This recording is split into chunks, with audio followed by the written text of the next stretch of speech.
Hello दोस्तों, मैं अंकित कुमार गुप्ता आप सभी को स्वागत करता हूं आपके अपने चैनल स्टूडेंट जेल खाना पे।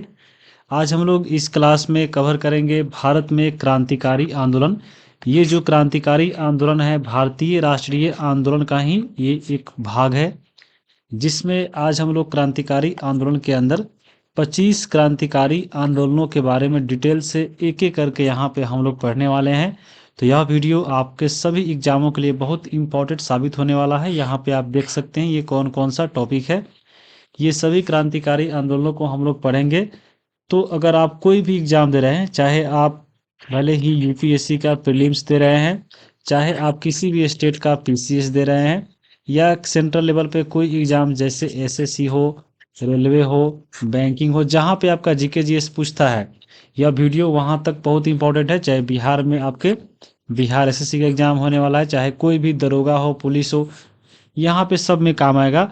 और इससे भी ज़्यादा इम्पोर्टेंट यह वीडियो जो बिहार में बीपीएससी का एग्ज़ाम जो टीचर वाला होता है, बीपीएससी टीआरई, उसके लिए बहुत वीडियो इम्पोर्टेंट है। समझ लीजिए कि उसके लिए रामबाण है, क्योंकि बीपीएससी टीआरई 1, 2 और 3 अब तक हो चुका है। तो इनके जो भी यहाँ पे अब तक क्वेश्चन पूछे गए हैं उसको हम लोग इसमें टॉपिक वाइज पढ़ते चलेंगे। जैसे मान लीजिए हम मुजफ्फरपुर संयंत्र पढ़ेंगे, तो अब तक जो भी क्वेश्चन पूछा गया है बीपीएससी टीआरई में हम लोग साथ में कवर करते चलेंगे, ताकि इससे ये आपको पता चलेगा कि यहाँ क्वेश्चन जो है कैसे सेट किया जा रहा है और आगे आने वाले एग्जाम में कौन कौन से क्वेश्चन आपसे पूछ सकते हैं। तो समझ लीजिए बीपीएससी टीआरई के लिए ये बहुत इंपॉर्टेंट वीडियो होने वाला है। इससे पहले हम लोग, आपको मालूम होगा, जो भारतीय राष्ट्रीय आंदोलन वाला जो हम लोग क्लास लिए थे, जिसमें 50 टॉपिकों को हम लोग यहाँ पे आप देख सकते हैं, जिसको एक एक करके पूरा डिटेल में कवर किए थे। यह वीडियो बहुत इंपॉर्टेंट है और यह जो वीडियो है अब तक 20 लाख लोगों के द्वारा यह देखा जा चुका है। तो इसी से आप अंदाज़ा लगा सकते हैं ये वीडियो कितना महत्वपूर्ण है और कितना अच्छा बना है। तो इसी में जो है अगला भाग हम लोग कवर करेंगे।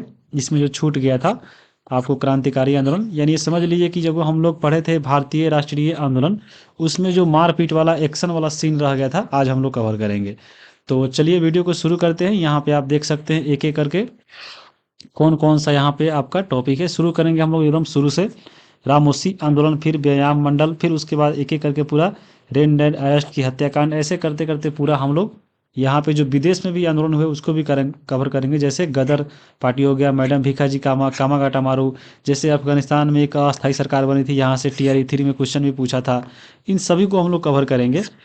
तो ये हम लोग आज पढ़ने वाले हैं। उससे पहले यहाँ पे एक और इन्फॉर्मेशन आपके लिए, कि जिनको भी मतलब पहला हम वीडियो डाले थे आपका, तो उसमें बहुत कमेंट आ रहा था पीडीएफ के लिए। तो यहाँ पे देखिए पीडीएफ आपको यहाँ से आप विजिट कर सकते हैं, टेलीग्राम ज्वाइन कर लीजिएगा, स्टूडेंट जेल खाना सर्च कीजिएगा, आ जाएगा यहाँ पे। उसके बाद यहाँ पे देखिए व्हाट्सअप पे आप यहाँ पे मैसेज करके आप पीडीएफ ले सकते हैं। इस नंबर पे केवल व्हाट्सअप मैसेज करना है। उसके बाद होते हैं कोई कि हाँ जो नंबर हम नहीं अपना देंगे, तो आप इंस्टाग्राम पे भी यहाँ पे मैसेज कर सकते हैं कि हाँ कैसे कैसे पीडीएफ मिलेगा।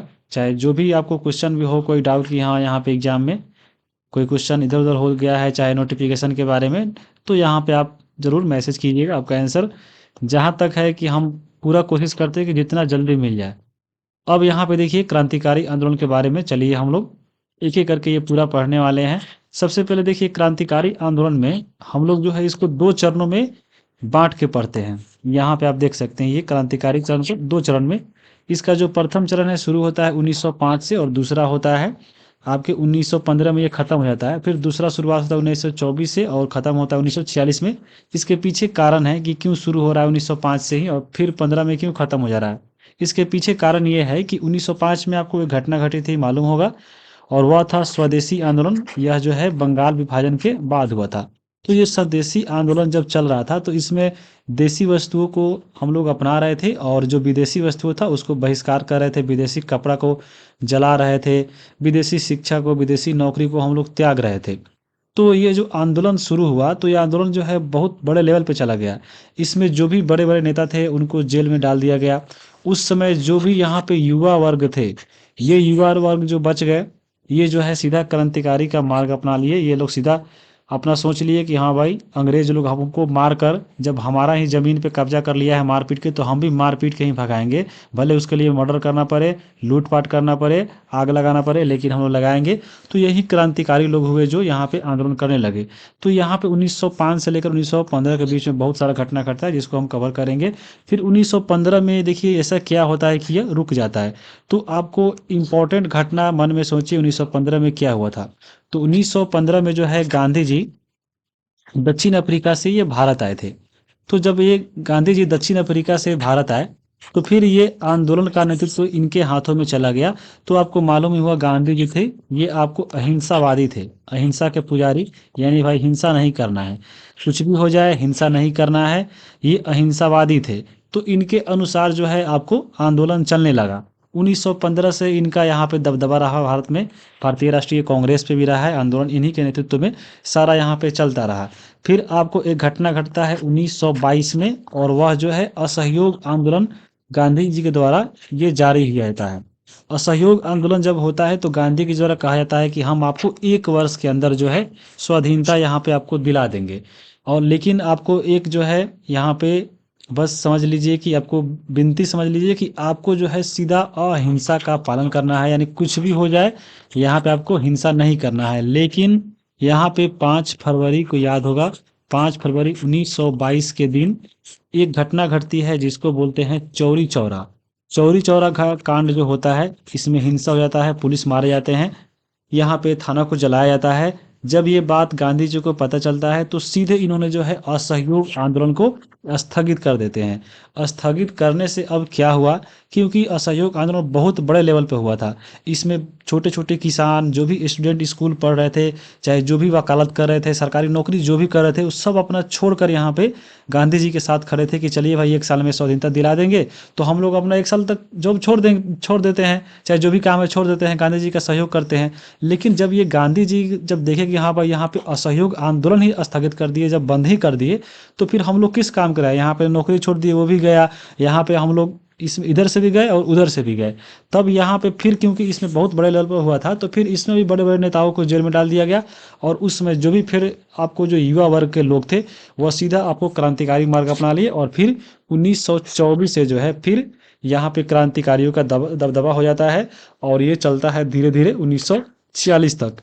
तो ये से चलते चलते क्रांतिकारी का भी हमारे भारतीय राष्ट्रीय आंदोलन में देश को आज़ाद कराने में बहुत बड़ा योगदान है।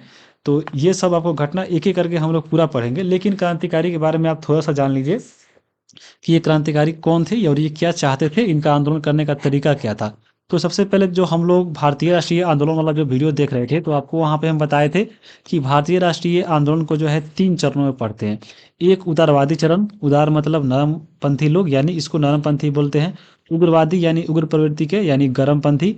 और गांधीवादी एक अलग थे जिनमें गांधी जी थे। तो यहाँ पे जो उग्रवादी देख रहे हैं, उग्रवादी चरण, ये वाला, तो इसी में से समझ लीजिए कि एक गुट समझ लीजिए या इसका एक भाग समझ लीजिए, जो व्यक्ति कहलाए वही कहलाए क्रांतिकारी।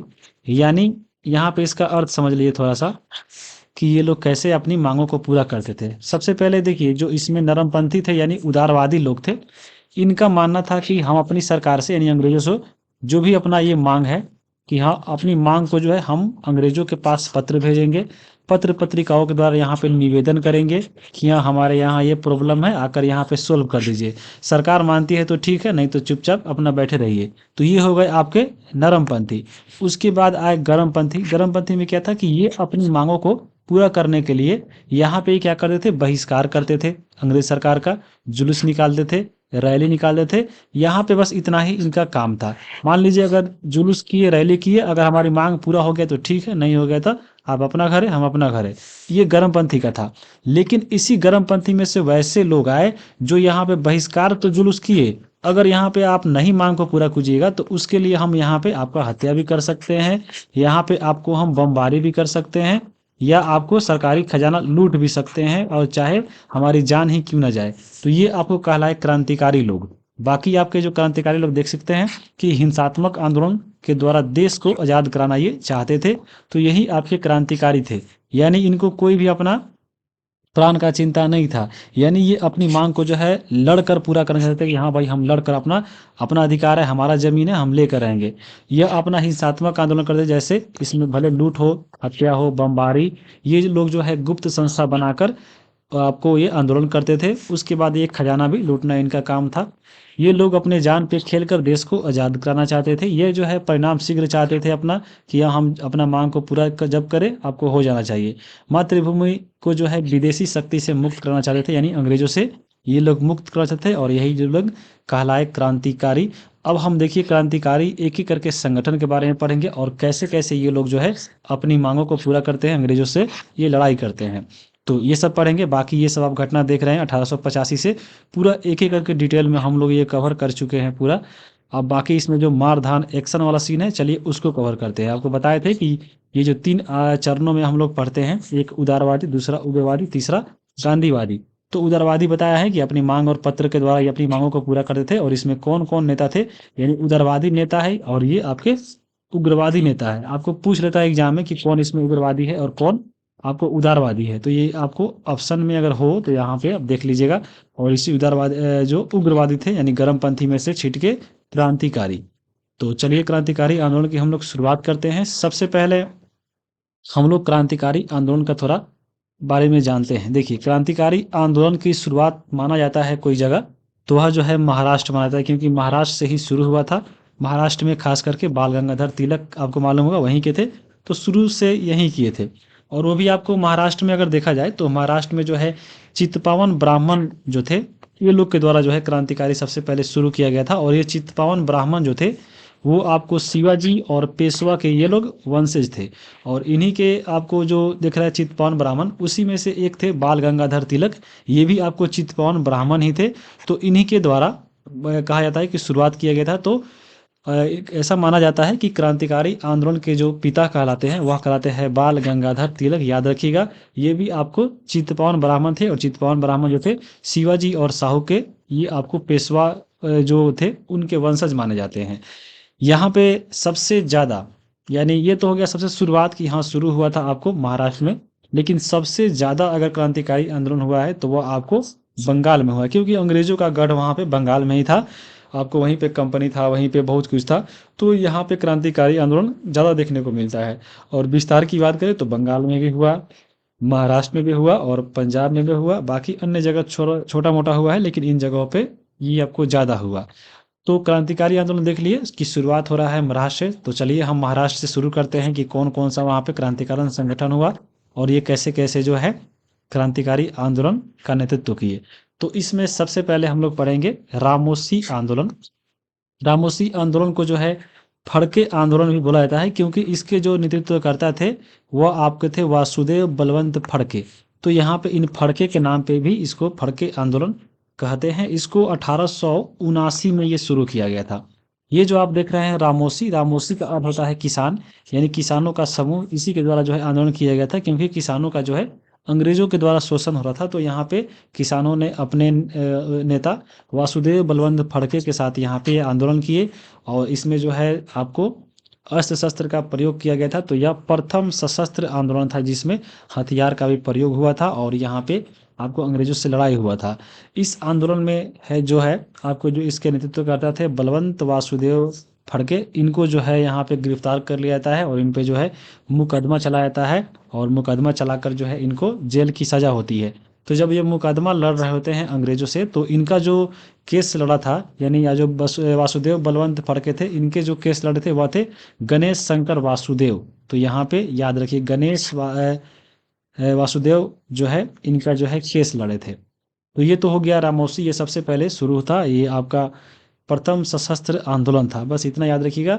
बाकी अब हम देखेंगे व्यायाम मंडल, ये बहुत इंपॉर्टेंट है आपको क्रांतिकारी घटना में व्यायाम मंडल का नाम, क्योंकि ये शुरू किया गया था चापेकर बंधु। चापेकर बंधु का आप नाम सबको ही सुने होंगे। तो ये चापेकर बंधु के द्वारा जो है महाराष्ट्र में शुरू किया गया था 1896-97 में। चापेकर बंधु में देखिए टोटल 3 भाई थे। एक बालकृष्ण हरि चापेकर, दूसरे दामोदर हरि चापेकर, तीसरे आपको थे वासुदेव वासुदेव हरि चापेकर। ये सभी भगवान के नाम पे ये देख रहे हैं, बालकृष्ण, दामोदर, फिर वासुदेव। ये सभी के सभी जो है भगवान के नाम है, और ये चापेकर बंधु थे। तो इन्हीं के द्वारा जो है व्यायाम मंडल का स्थापना किया गया था। शुरू में ये जो व्यायाम मंडल था, समझ लीजिए एक जिम टाइप का था, जहाँ पे जो है लोगों को अस्त्र शस्त्र सिखाया जाता था, कि हाँ आपको लड़ाई करना सिखाया जाता था आत्मरक्षा के लिए। तो ये व्यायाम मंडल इसी तरह से जो है शुरू हुआ था, और ये जो है आगे चलकर बहुत बड़ा जो है क्रांतिकारी संगठन बना। ये जो है महाराष्ट्र का प्रथम क्रांतिकारी संगठन था। यह अस्त्र शस्त्र का प्रशिक्षण भी यहाँ पे लोगों को कराता था। जब ये व्यायाम मंडल चल रहा था, तो उसी समय महाराष्ट्र में जो बाल गंगाधर तिलक थे, इनके द्वारा जो है दो महोत्सव को शुरू किया जाता है। एक जो होता है गणेश महोत्सव 1893 में, और दूसरा जो है 1895 में शिवाजी महोत्सव। तो इनका यहाँ पे इसमें क्रांतिकारी में यहाँ पे रोल क्या है? रोल यही है आपको बाल गंगाधर तिलक का, कि ये महोत्सव में जो है लोगों को बुलाते थे, और महोत्सव में जो है लोगों को यहाँ पे जो है क्रांतिकारी भाषण हो गया, या अपने अधिकारों की मांग के लिए ये जो है अवगत कराते थे लोगों को, कि हाँ हमारा ज़मीन है, हमारा खेत है, हम इससे लड़ेंगे, आपको अंग्रेजों को भगाएंगे। तो ऐसे कर करके लोगों को जो है ये जागरूक करते थे कि हाँ हमारा अधिकार मिलना चाहिए। एक तरफ आपको व्यायाम मंडल में अस्त्र शस्त्र चलाना भी सिखाया जा रहा है, और दूसरा तरफ यहाँ पे लोगों को जो है क्रांति के लिए उकसाया जा रहा है, तो अवगत कराया जा रहा है अपने अधिकारों के लिए, ये आप कह सकते हैं। तो ये दोनों एक साथ हो रहा है। दो चीज़ें जब आपस में मिलती है, कि हाँ भाई जब सोने पे सुहागा हो गया, जैसे आग में घी का काम, उसी प्रकार ये आपको बाल गंगाधर तिलक उस समय ये कर रहे थे।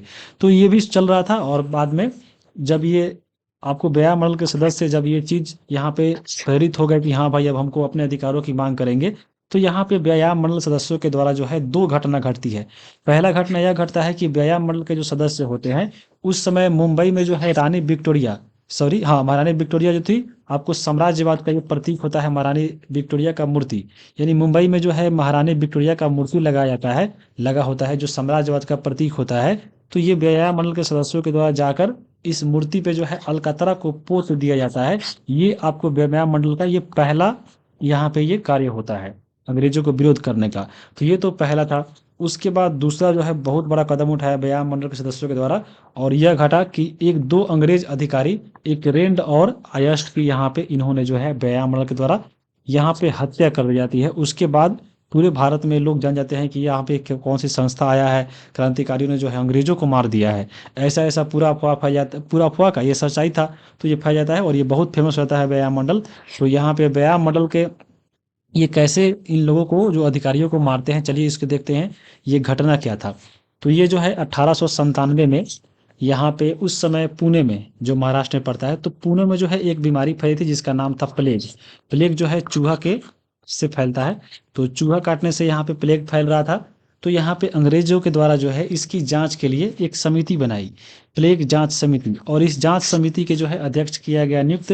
अध्यक्ष बने इसके रेंड, और उपाध्यक्ष बने इसके आयश। तो इसके अध्यक्षता और उपाध्यक्षता में जो है ये लोग जो है बहुत निकले गाँव में, कि यहाँ कैसे कैसे प्लेग फैल रहा है, उसकी जांच के लिए अपने सदस्यों के द्वारा ये पहुँचे।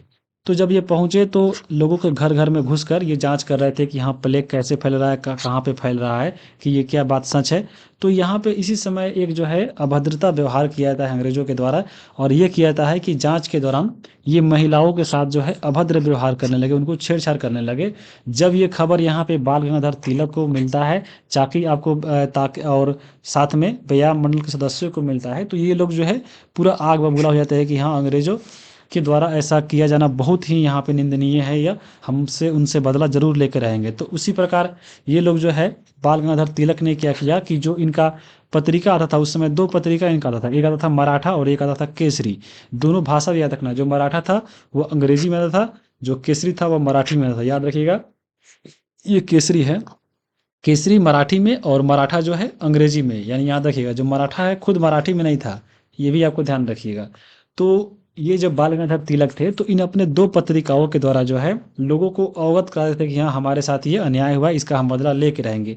तो यहाँ पे जब केसरी पत्रिका में इनके द्वारा जो है, देखिए एक जो है यहाँ पे लिखा गया था कि जांच के बहाने हमारी आत्मा को कुचला जा रहा है। जब लोगों को धीरे धीरे ये बात पता चली, उस समय ऐसा थोड़ा था कि मोबाइल था, सब कोई फ़ोन करके बोल दिया कि हाँ ऐसा ऐसा कांड हो रहा है। ये लोग जो है पत्रिका के माध्यम से ही लोगों को पहुँचता था, धीरे धीरे ये लोग पहुँचता था। उस समय ज़्यादा लोग पढ़े भी नहीं थे, तो एक आदमी पढ़ता था तो दूसरे किसी को बताता था। तो ये आपको धीरे धीरे ये चीज़ें जब लोगों को पता चली, तो लोग इससे अंग्रेजों के प्रति यहाँ पे विरोध करने लगे। और साथ में इनका जो शिवाजी महोत्सव जो चल रहा था उसमें यहाँ पे इन्होंने भाषण देते हुए कहा था कि अगर सही उद्देश्य से किसी की हत्या भी कर रहे हैं तो वो गलत नहीं है।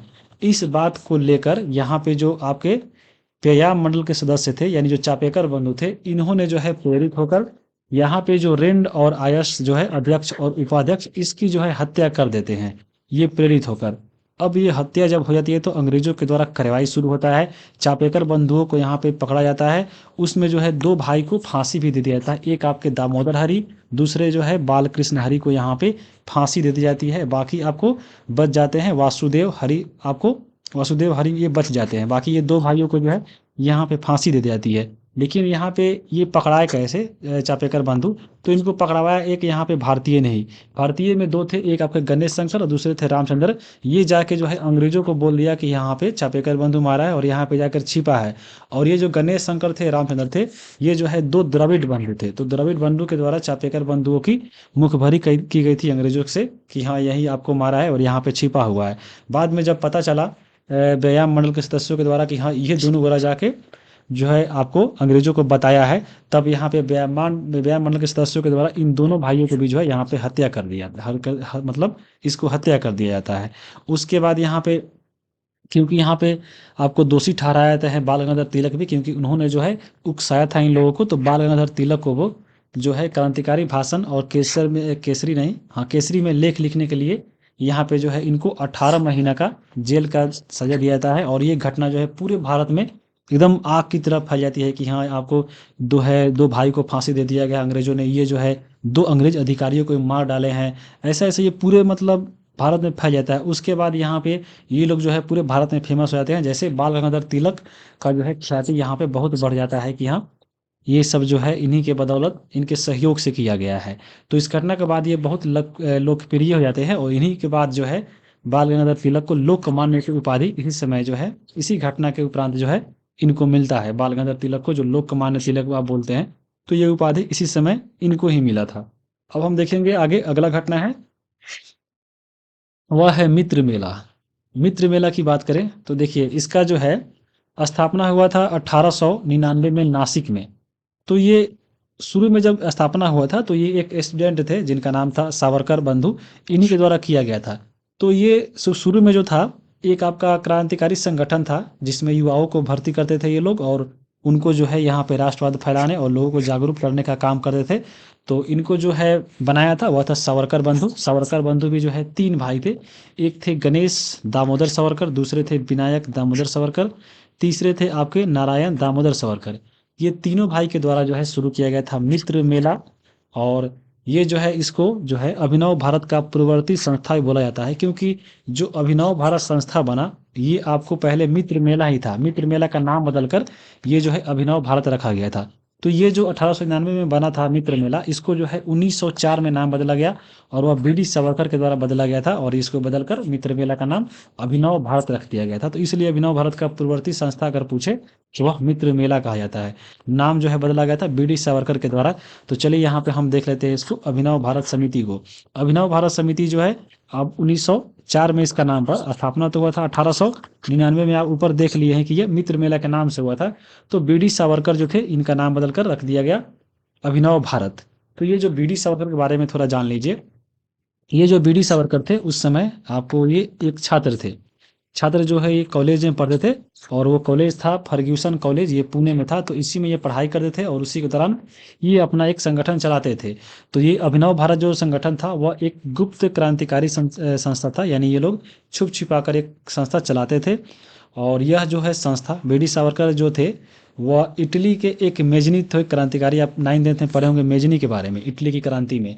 तो ये मेजनी से बहुत प्रभावित थे, ये इनको समझ लीजिए कि उनको अपना मार्गदर्शक मानते थे। तो बीडी सावरकर ने जो है मेजनी जैसा आपको एक संस्था बनाया था जिसका अभिनव भारत नाम रखा था। तो ये आपको मेजनी के द्वारा जो संस्था बनी थी तरुण इटली, तो तरुण इटली से जो है ये आपको अभिनव भारत प्रेरित था। एग्जाम में पूछ सकता है कि यहाँ पे जो अभिनव भारत है किस संस्था से प्रेरित था, तो तरुण इटली से प्रेरित था।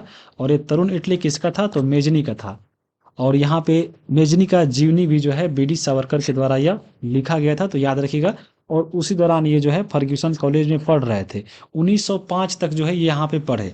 जब यहाँ पे इनकी आगे की जब पढ़ाई करनी थी तो इनके पास यहाँ पे जब पैसा नहीं था उतना कि यहाँ हम बाहर जाकर पढ़े, तो उस समय 1906 में जो है लंदन में एक व्यक्ति रहते जिनका नाम था श्याम जी कृष्ण वर्मा। तो श्याम जी कृष्ण वर्मा जो थे लंदन में रहते थे, और जो है इनके द्वारा 1905 में जो है एक संस्था बनाया गया था, इंडियन होम रूल लीग, ये लंदन में बनाया गया था। तो ये जब ये अपना लीग चला रहे थे तो उसी समय इसी लीग में जो है एक हॉस्टल बनाए थे जिनका नाम था इंडिया हाउस। ये जो है अतिथियों को रुकने के लिए था, यानी मान लीजिए जो भी भारत के लोग अगर वहाँ पे जा रहे हैं लंदन में, तो अगर उनको जाना है तो ये इसमें जाकर अपना रह सकते थे।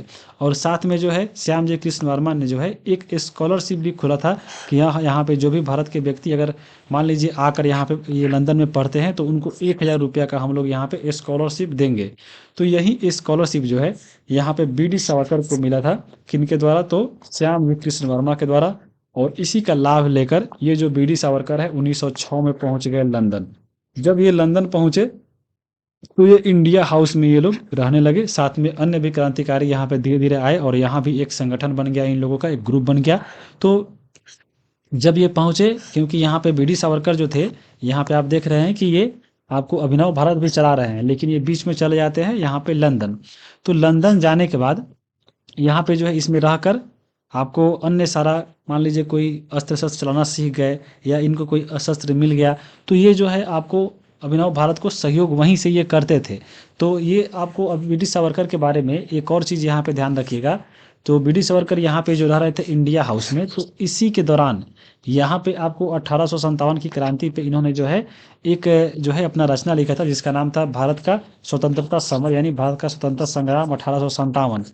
तो सबसे पहली बार इसी किताब को जो है आपको भारत का स्वतंत्रता संग्राम का जो है दर्जा मिला था। तो एग्जाम में ये भी क्वेश्चन पूछा हुआ है बीपीएससी टीआरई में कि आपको जो भारत का स्वतंत्रता संग्राम का जो संज्ञा मिला वो किसके द्वारा, किसने लिखा था, तो बी डी सावरकर ने जो है ये लिखा था। तो ये भी आपको ध्यान रखिएगा। उसके बाद जब ये रहने लगे इंडिया हाउस में, तो धीरे धीरे यहाँ पे इंडिया हाउस में आपको लाला हरदयाल भी आ गए, श्याम जी कृष्ण वर्मा तो पहले से ही थे, साथ में अजीत सिंह ये भी आ गए, आपको ये भगत सिंह के ये चाचा थे। उसके बाद यहाँ पे ये बी डी सावरकर आ गए, मदन लाल ढींगरा आ गए। यहाँ पे ये लोग जो है रहते रहते वहाँ पे एक क्रांतिकारी समूह बना लिए थे, कहाँ पे, इंडिया हाउस में। और ये लोग जो है वहीं से रहकर भारत में जो है जो क्रांतिकारी संगठन था उसका ये नेतृत्व कर रहे थे। तो बाकी आपका जो बी डी सावरकर का यहाँ पे भारत में तो संस्था था ही जिनका नाम था अभिनव भारत, तो अभिनव भारत हेतु बी डी सावरकर वहीं से जो है हथियार भी भेजा करते थे। अब यहाँ पे क्योंकि ये चले गए थे लंदन, तो उस समय जो है अभिनव भारत का नेतृत्व कर रहे थे वह थे गणेश दामोदर सावरकर। तो ये भी आपको ध्यान में रखिएगा।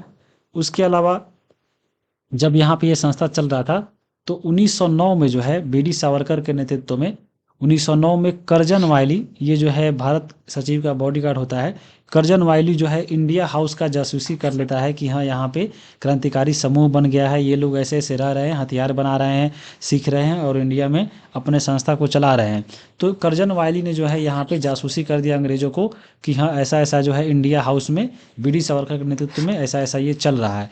तो उसके बाद जब ये पता चला मदन लाल ढींगरा को, तो मदन लाल ढींगरा ने जो है यहाँ पे करजन वायली की हत्या कर देता है 1909 में। तो ये घटना एग्जाम में आपको 2 बार पूछा गया है। तो इस क्वेश्चन को भी हम लोग आगे यहाँ पे देख लेंगे। जैसे यहाँ पे देखिए ये क्वेश्चन जो है पूछा गया है, ये TRE 1 के PGT का सवाल है कि लंदन में अभिनव भारत का संस्थापक कौन था। अभी आपको बताया है लंदन में आपको अभिनव भारत के जो संस्थापक थे वो आपके कौन थे, तो श्याम जी कृष्ण वर्मा थे। तो ये आपका ऑप्शन नंबर यहाँ पे C हो जाएगा।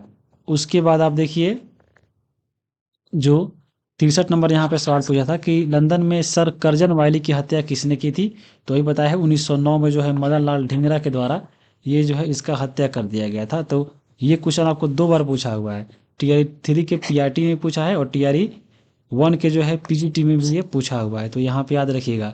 और ये क्वेश्चन TRE 1 के PGT में है और साथ में ये सवाल ऐसे ही एग्जाम में पूछा है। अब हम देखेंगे आगे इसी घटना में कि मदन लाल ढींगरा ने जो है आपको 1909 में करजन वायली की जब हत्या कर देता है तो 16 अगस्त 1909 को जो है मदन लाल ढींगरा को पकड़कर यहाँ पे फांसी दे दी जाती है। बी डी सावरकर को यहाँ पे, क्योंकि इन्हीं के नेतृत्व में ये सब कांड हुआ था, तो बी डी सावरकर को भी जो है यहाँ पे आजीवन कारावास का सज़ा मिलता है। और श्याम जी कृष्ण वर्मा, क्योंकि इंडिया हाउस इसी में रह रहे थे, इन्हीं के घर में, तो श्याम जी कृष्ण वर्मा जो है इन लंदन छोड़कर ये पेरिस चले जाते हैं। और फिर इसके बाद जो है आपका इंडिया हाउस ये जो है नेतृत्वहीन हो जाता है, और बाद में धीरे धीरे ये सब जो है घटना यहाँ पे घटना बंद हो जाता है, और साथ में ये इंडिया हाउस भी बंद हो जाता है। उसके बाद यहीं पे देखिए, यही क्वेश्चन आपका ऊपर भी था कि 1909 में करजन वायली किसके हाथों मारा गया था, तो मदन लाल धिंगरा के हाथों में मारा गया था। ये आपको टीआर 1 के पीजीटी में सवाल है, आप यहाँ पे देख लिए हैं। अब हम देखेंगे अगला घटना नासिक षड्यंत्र, ये क्या था, चलिए इसको देखते हैं। तो नासिक षड्यंत्र की बात किया जाए कि ये नासिक षड्यंत्र क्या था, तो अभी आप ऊपर पढ़ रहे थे अभिनव भारत के बारे में। तो ये जो अभिनव भारत समिति था, इसका जो है स्थापना किया गया था बीडी सावरकर के द्वारा। जब बीडी सावरकर जो है लंदन चले जाते हैं, आपको रहने लगते हैं इंडिया हाउस में, तो वहीं से जाकर ये जो है अभिनव भारत को अपना हथियार वगैरह भेजते रहते हैं, और यहाँ पे अभिनव भारत भी भारत में चलते रहता है। तो उस समय भारत में जो अभिनव भारत का नेतृत्व कर रहे थे वह थे गणेश दामोदर सावरकर, क्योंकि बीडी सावरकर तो चले गए थे। तो गणेश सावरकर के द्वारा जो है अभिनव भारत का नेतृत्व किया जा रहा था, और बाकी अपना बीडी सावरकर लंदन से जो है हथियार वगैरह भेज रहे थे। और ये जो आपका भारत में अभिनव भारत संस्था था, ये लोग अपना मिलकर यहाँ पे छोटे मोटे क्रांतिकारी घटनाओं का अंजाम देते रहते थे। तो उसी समय आपको बीडी सावरकर के द्वारा ही जो है एक आदमी थे इंडिया हाउस के बावर्ची, जिनका नाम था चतुर्भुज अमीन। तो चतुर्भुज अमीन के द्वारा जो है यहाँ पे हथियार भेजा जाता है अभिनव भारत को, और वह 20 ब्राउन पिस्तौल और कारतूस रहता है, ये इंडिया लेकर आपको बावर्ची साहब आ जाते हैं, अभिनव भारत को दे देते हैं। और इसी प्रकार से अभिनव भारत जो संस्था यहाँ पे चल रहा है और क्रांतिकारी घटनाओं को अंजाम दे रहा है। क्योंकि उस समय गणेश वासुदेव सावरकर जो थे, यही आपको अभिनव भारत को नेतृत्व कर रहे थे, क्योंकि बीडी सावरकर लंदन चले गए थे। तो गणेश वासुदेव जो गणेश दामोदर सावरकर थे, ये जो है अपना क्रांतिकारी लेख भी लिखते थे, और कविता पत्र पत्रिकाओं लिखकर ये जो है लोगों को जागरूक करते थे।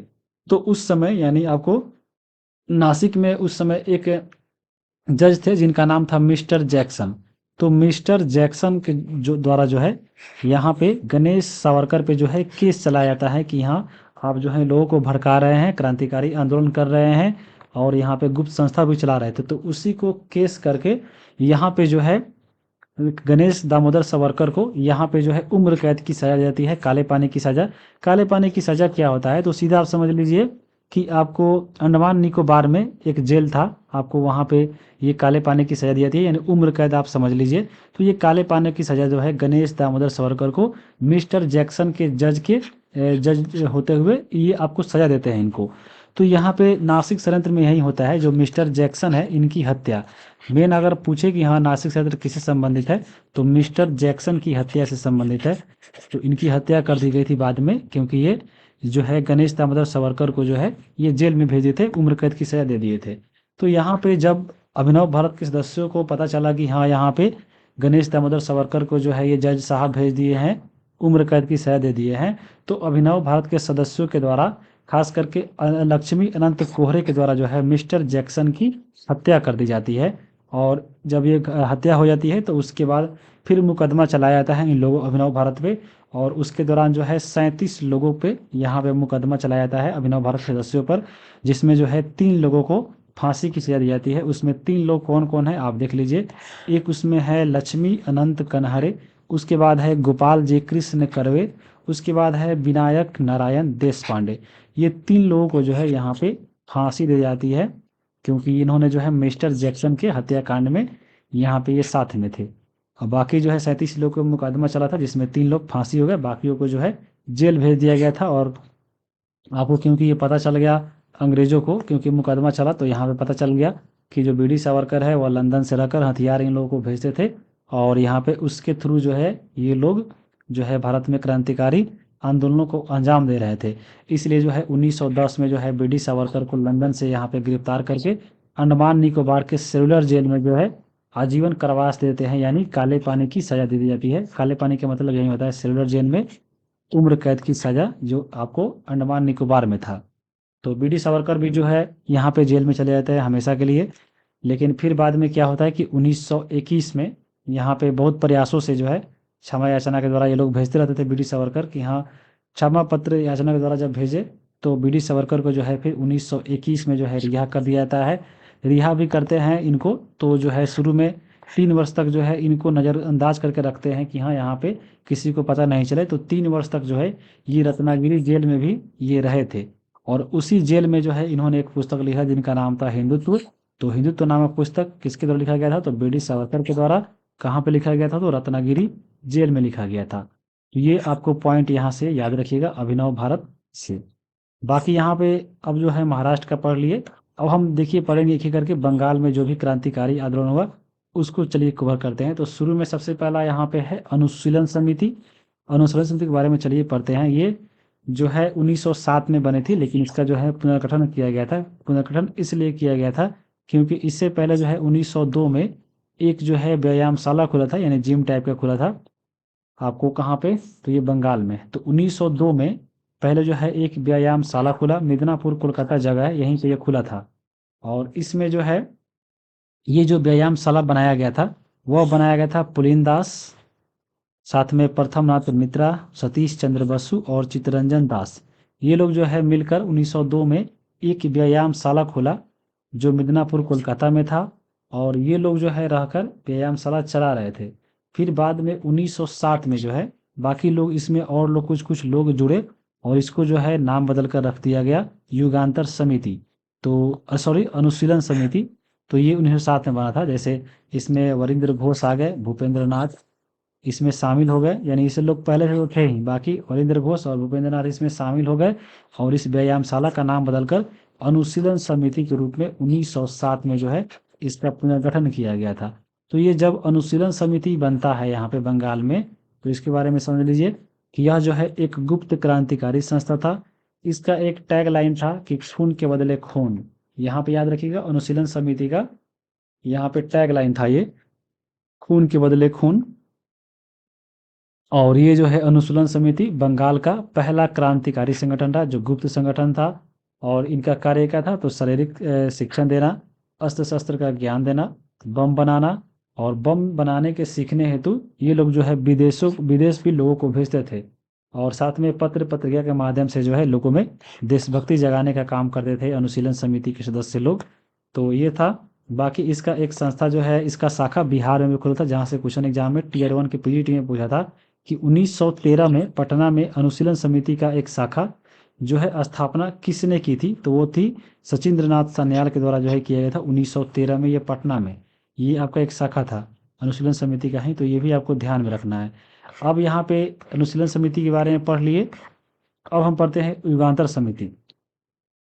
युगांतर समिति की बात करें तो ये अरविंदो घोष की सलाह पर जो है इसको भूपेंद्र नाथ और वरिंदर घोष ने जो है खोला था युगांतर समिति। और ये जो समिति थी इसके द्वारा एक पत्रिका भी जारी किया था साप्ताहिक, जिसका नाम था युगांतर पत्रिका। और युगांतर पत्रिका में जो है क्रांतिकारी उल्लेख किया जाता था और क्रांतिकारी उल्लेखों का एक किताब भी निकला था संग्रह करके पुस्तक के रूप में, जिनका नाम था मुक्ति कौन पाथे। तो युगांतर समिति के द्वारा ही ये रचना किया गया था, याद रखिएगा। युगांतर समिति के द्वारा ये जो आपका युगांतर समिति है इसके सदस्यों के द्वारा जो है जब बंगाल विभाजन हुआ था तो आपको मालूम होगा उस समय जो है पूर्वी बंगाल के जो लेफ्टिनेंट बने थे वह बने थे ब्लूमफील्ड फिलर। तो इनको जो है मारने की कोशिश भी की गई थी युगांतर समिति के सदस्यों के द्वारा, लेकिन क्या है कि वो बच गए थे। तो युगांतर समिति जहाँ पूछ सकता है कि आपको ब्लूमफील्ड फिलर को जो है किसने मारने का प्रयास किया था लेकिन असफल रहा था, वो था आपके युगांतर समिति के सदस्य। तो ये आप पढ़ लिए। अब हम बात करते हैं अलीपुर संयंत्र। ये क्या था? इसको जो है मानिक टोला संयंत्र बोला जाता है। तो अलीपुर संयंत्र की बात करें तो अलीपुर संयंत्र को ही बोला जाता है मानिक टोला संयंत्र। मानिक टोला इसलिए बोला जाता है क्योंकि ये मानिक टोला एक जगह था आपको पश्चिम बंगाल में, और यहाँ पे जो है एक हथियार बनाने का कारखाना खोला गया था नरेंद्र घोष के द्वारा। तो अलीपुर बोलिए या मानिक टोला दोनों एक ही जगह है। तो हथियार कारखाना एक खोला गया था मानिक टोला में, किनके द्वारा? तो नरेंद्र घोष के द्वारा। और यहाँ पे जो है भारतीय लोगों को बम बनाना सिखाया जा रहा था। बाकी अन्य क्रांतिकारियों को जो है दूसरे देश भी भेजा जाता था ताकि वहाँ पे वो लोग जाकर जो है हथियार बनाना सीखे। तो यहाँ पे एक व्यक्ति थे जिनका नाम था हेमचंद्र कानूनगो। तो हेमचंद्र कानूनगो को जो है रूसी अप्रवासी के द्वारा हथियार बनाने सीखने के लिए इनको जो है पेरिस भेजा गया हेमचंद्र कानूनगो को। ये चले गए उधर और बाकी यहाँ पे लोगों को बम बनाया सिखाया जा रहा था। लेकिन यहाँ पे लापरवाही के कारण ये जो है कारखाना पकड़ा गया, क्योंकि ये जब लोग बम बना रहे थे तो उसी समय जो है बम ब्लास्ट कर गया, तो ये जो है लोगों की नज़र में आ गया और अंग्रेज़ों को पता चल गया, तो ये जो है कारखाना पकड़ा गया। उसके बाद यहाँ पे जो है अरविंद घोष, साथ में यहाँ पे जो है आपको वरिंदर घोष, हेमचंद्र कानूनगो को जो है यहाँ पे ये गिरफ्तार कर लिया जाता है और कारखाना को जो है अपने कब्जे में कर लिया था अंग्रेजों के द्वारा। उसके बाद यहाँ पे क्या होता है कि नरेंद्र जो गोसाई थे, एक व्यक्ति थे नरेंद्र गोसाई, इनको जो है अंग्रेज यहाँ पे गवाह बना लेता है और बोला जाता है कि हाँ तुम यहाँ पे जाकर कोर्ट में गवाही देना कि ये लोग जो है ऐसे ऐसे कारखाना वहाँ पे इलीगल रूप से चला रहे थे। लेकिन नरेंद्र गोसाई को जो है गवाही देने से पहले ही जो है कन्हाई लाल और सत्येंद्र नाथ चाकी ने जो है इन्हों को जो है यानी नरेंद्र गोसाई को मार डाला था। उसके बाद ये पता अंग्रेज़ों को चला, तो यहाँ पे क्योंकि सरकारी गवाही को मारना यहाँ पे अपराध है, तो अंग्रेज़ों के द्वारा यहाँ पे कन्हाई लाल और सत्येंद्र नाथ चाकी को, ये दोनों व्यक्ति को जो है फांसी दे दिया जाता है और हेमचंद्र कानून को और वरिंद्र घोष को जो है काले पानी की सजा देती है, क्योंकि ये लोग जो है वहाँ पे बम बना रहे थे। और साथ में यहाँ पे जो अरविंद घोष थे ये भी जो है यहाँ पे आपको पकड़े गए थे। तो अरविंद घोष यहाँ से जो है निकल गए थे, क्योंकि इनका जो है केस लड़े थे चित्तरंजन दास। तो ये बहुत इंपॉर्टेंट है, याद रखिएगा। चित्तरंजन दास जो थे अरविंदो घोष का यहाँ पे केस लड़े और अरविंद घोष जो है यहाँ से बरी हो जाते हैं और ये हमेशा के लिए पांडिचेरी चले जाते हैं और पांडिचेरी जाकर ये औरोविलो आश्रम बनाकर ये अपना ये रहने लगते हैं। तो अरविंद घोष के बारे में याद रखिएगा, ये जो है आपको मानिक टोला संयंत्र से जो है ये जुड़े हुए हैं, यानी अलीपुर संयंत्र से। अब यहाँ पे देखिए अगला घटना है मुजफ्फरपुर षड्यंत्र। ये क्या था, ये भी आपको 1908 में ही घटा था। ये क्या था, तो देखिए मुजफ्फरपुर तो आपको मालूम होगा, एक जगह है जो आपको बिहार में पड़ता है। मुजफ्फरपुर, मुजफ्फरपुर का लीची आप फेमस होंगे, बिहार को तो आपको सुने ही होंगे। बाकी दूसरे जो हैं, मुजफ्फरपुर जान लीजिए बिहार में एक जगह पड़ता है मुजफ्फरपुर।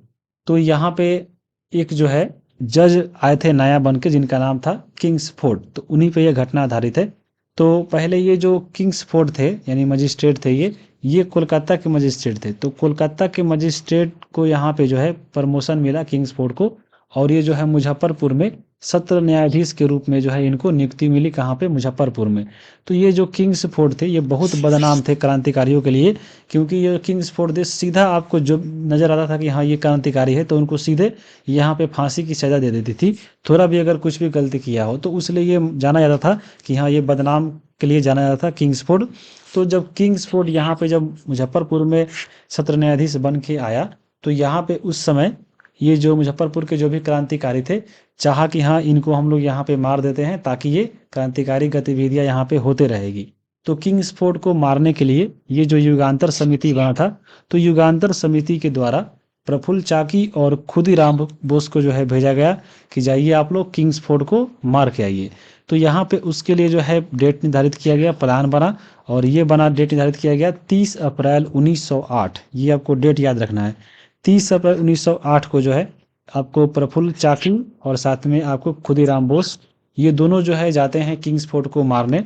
और क्या होता है कि बग्घी पे सवार होकर, जो टांगा टाइप का होता है बग्घी होता है, तो बग्घी पे सवार होकर किंग्सफोर्ड एक जो है रास्ते से जा रहा होता है, और यहाँ पे जो है प्रफुल्ल चाकी और खुदीराम बोस के द्वारा जो है किंग्सफोर्ड के ऊपर यहाँ पे बम फेंका जाता है। लेकिन यहाँ पे गलती से क्या होता है कि ये जो है बम किंग्सफोर्ड के गाड़ी पे नहीं गिर के उसके बगल में जो है कैनेडी की गाड़ी जा रही थी, और उसमें जो है कैनेडी की वाइफ और बेटी बैठी थी, मिस कैनेडी और मिसेज कैनेडी। तो इनके गाड़ी पर जो है बम गिर जाता है और ये दोनों को यहाँ पे मौत होता है, और किंग्सफोर्ड जो है यहाँ पे ये बच निकलता है, और वहाँ पे एकदम अफरा तफरी का माहौल होता है। और ये दोनों क्रांतिकारी जो थे प्रफुल्ल चाकी और खुदीराम बोस, ये जो है दोनों भागने लगते हैं। तो यहाँ पे जो खुदीराम बोस है उनको जो है वहाँ पे पकड़ लिया जाता है, और मुजफ्फरपुर के जेल में ही यहाँ पे जो है 11 मई 1908 को जो है इनको फांसी दी जाती है, जब ये मात्र जो है 18 या 19 वर्ष का रहते हैं। और ये सबसे कम उम्र में इनको फांसी मिला था, याद रखिएगा, सबसे कम उम्र में फांसी देने वाले क्या आपको शहीद व्यक्ति कौन थे, तो ये आपको खुदीराम बोस थे।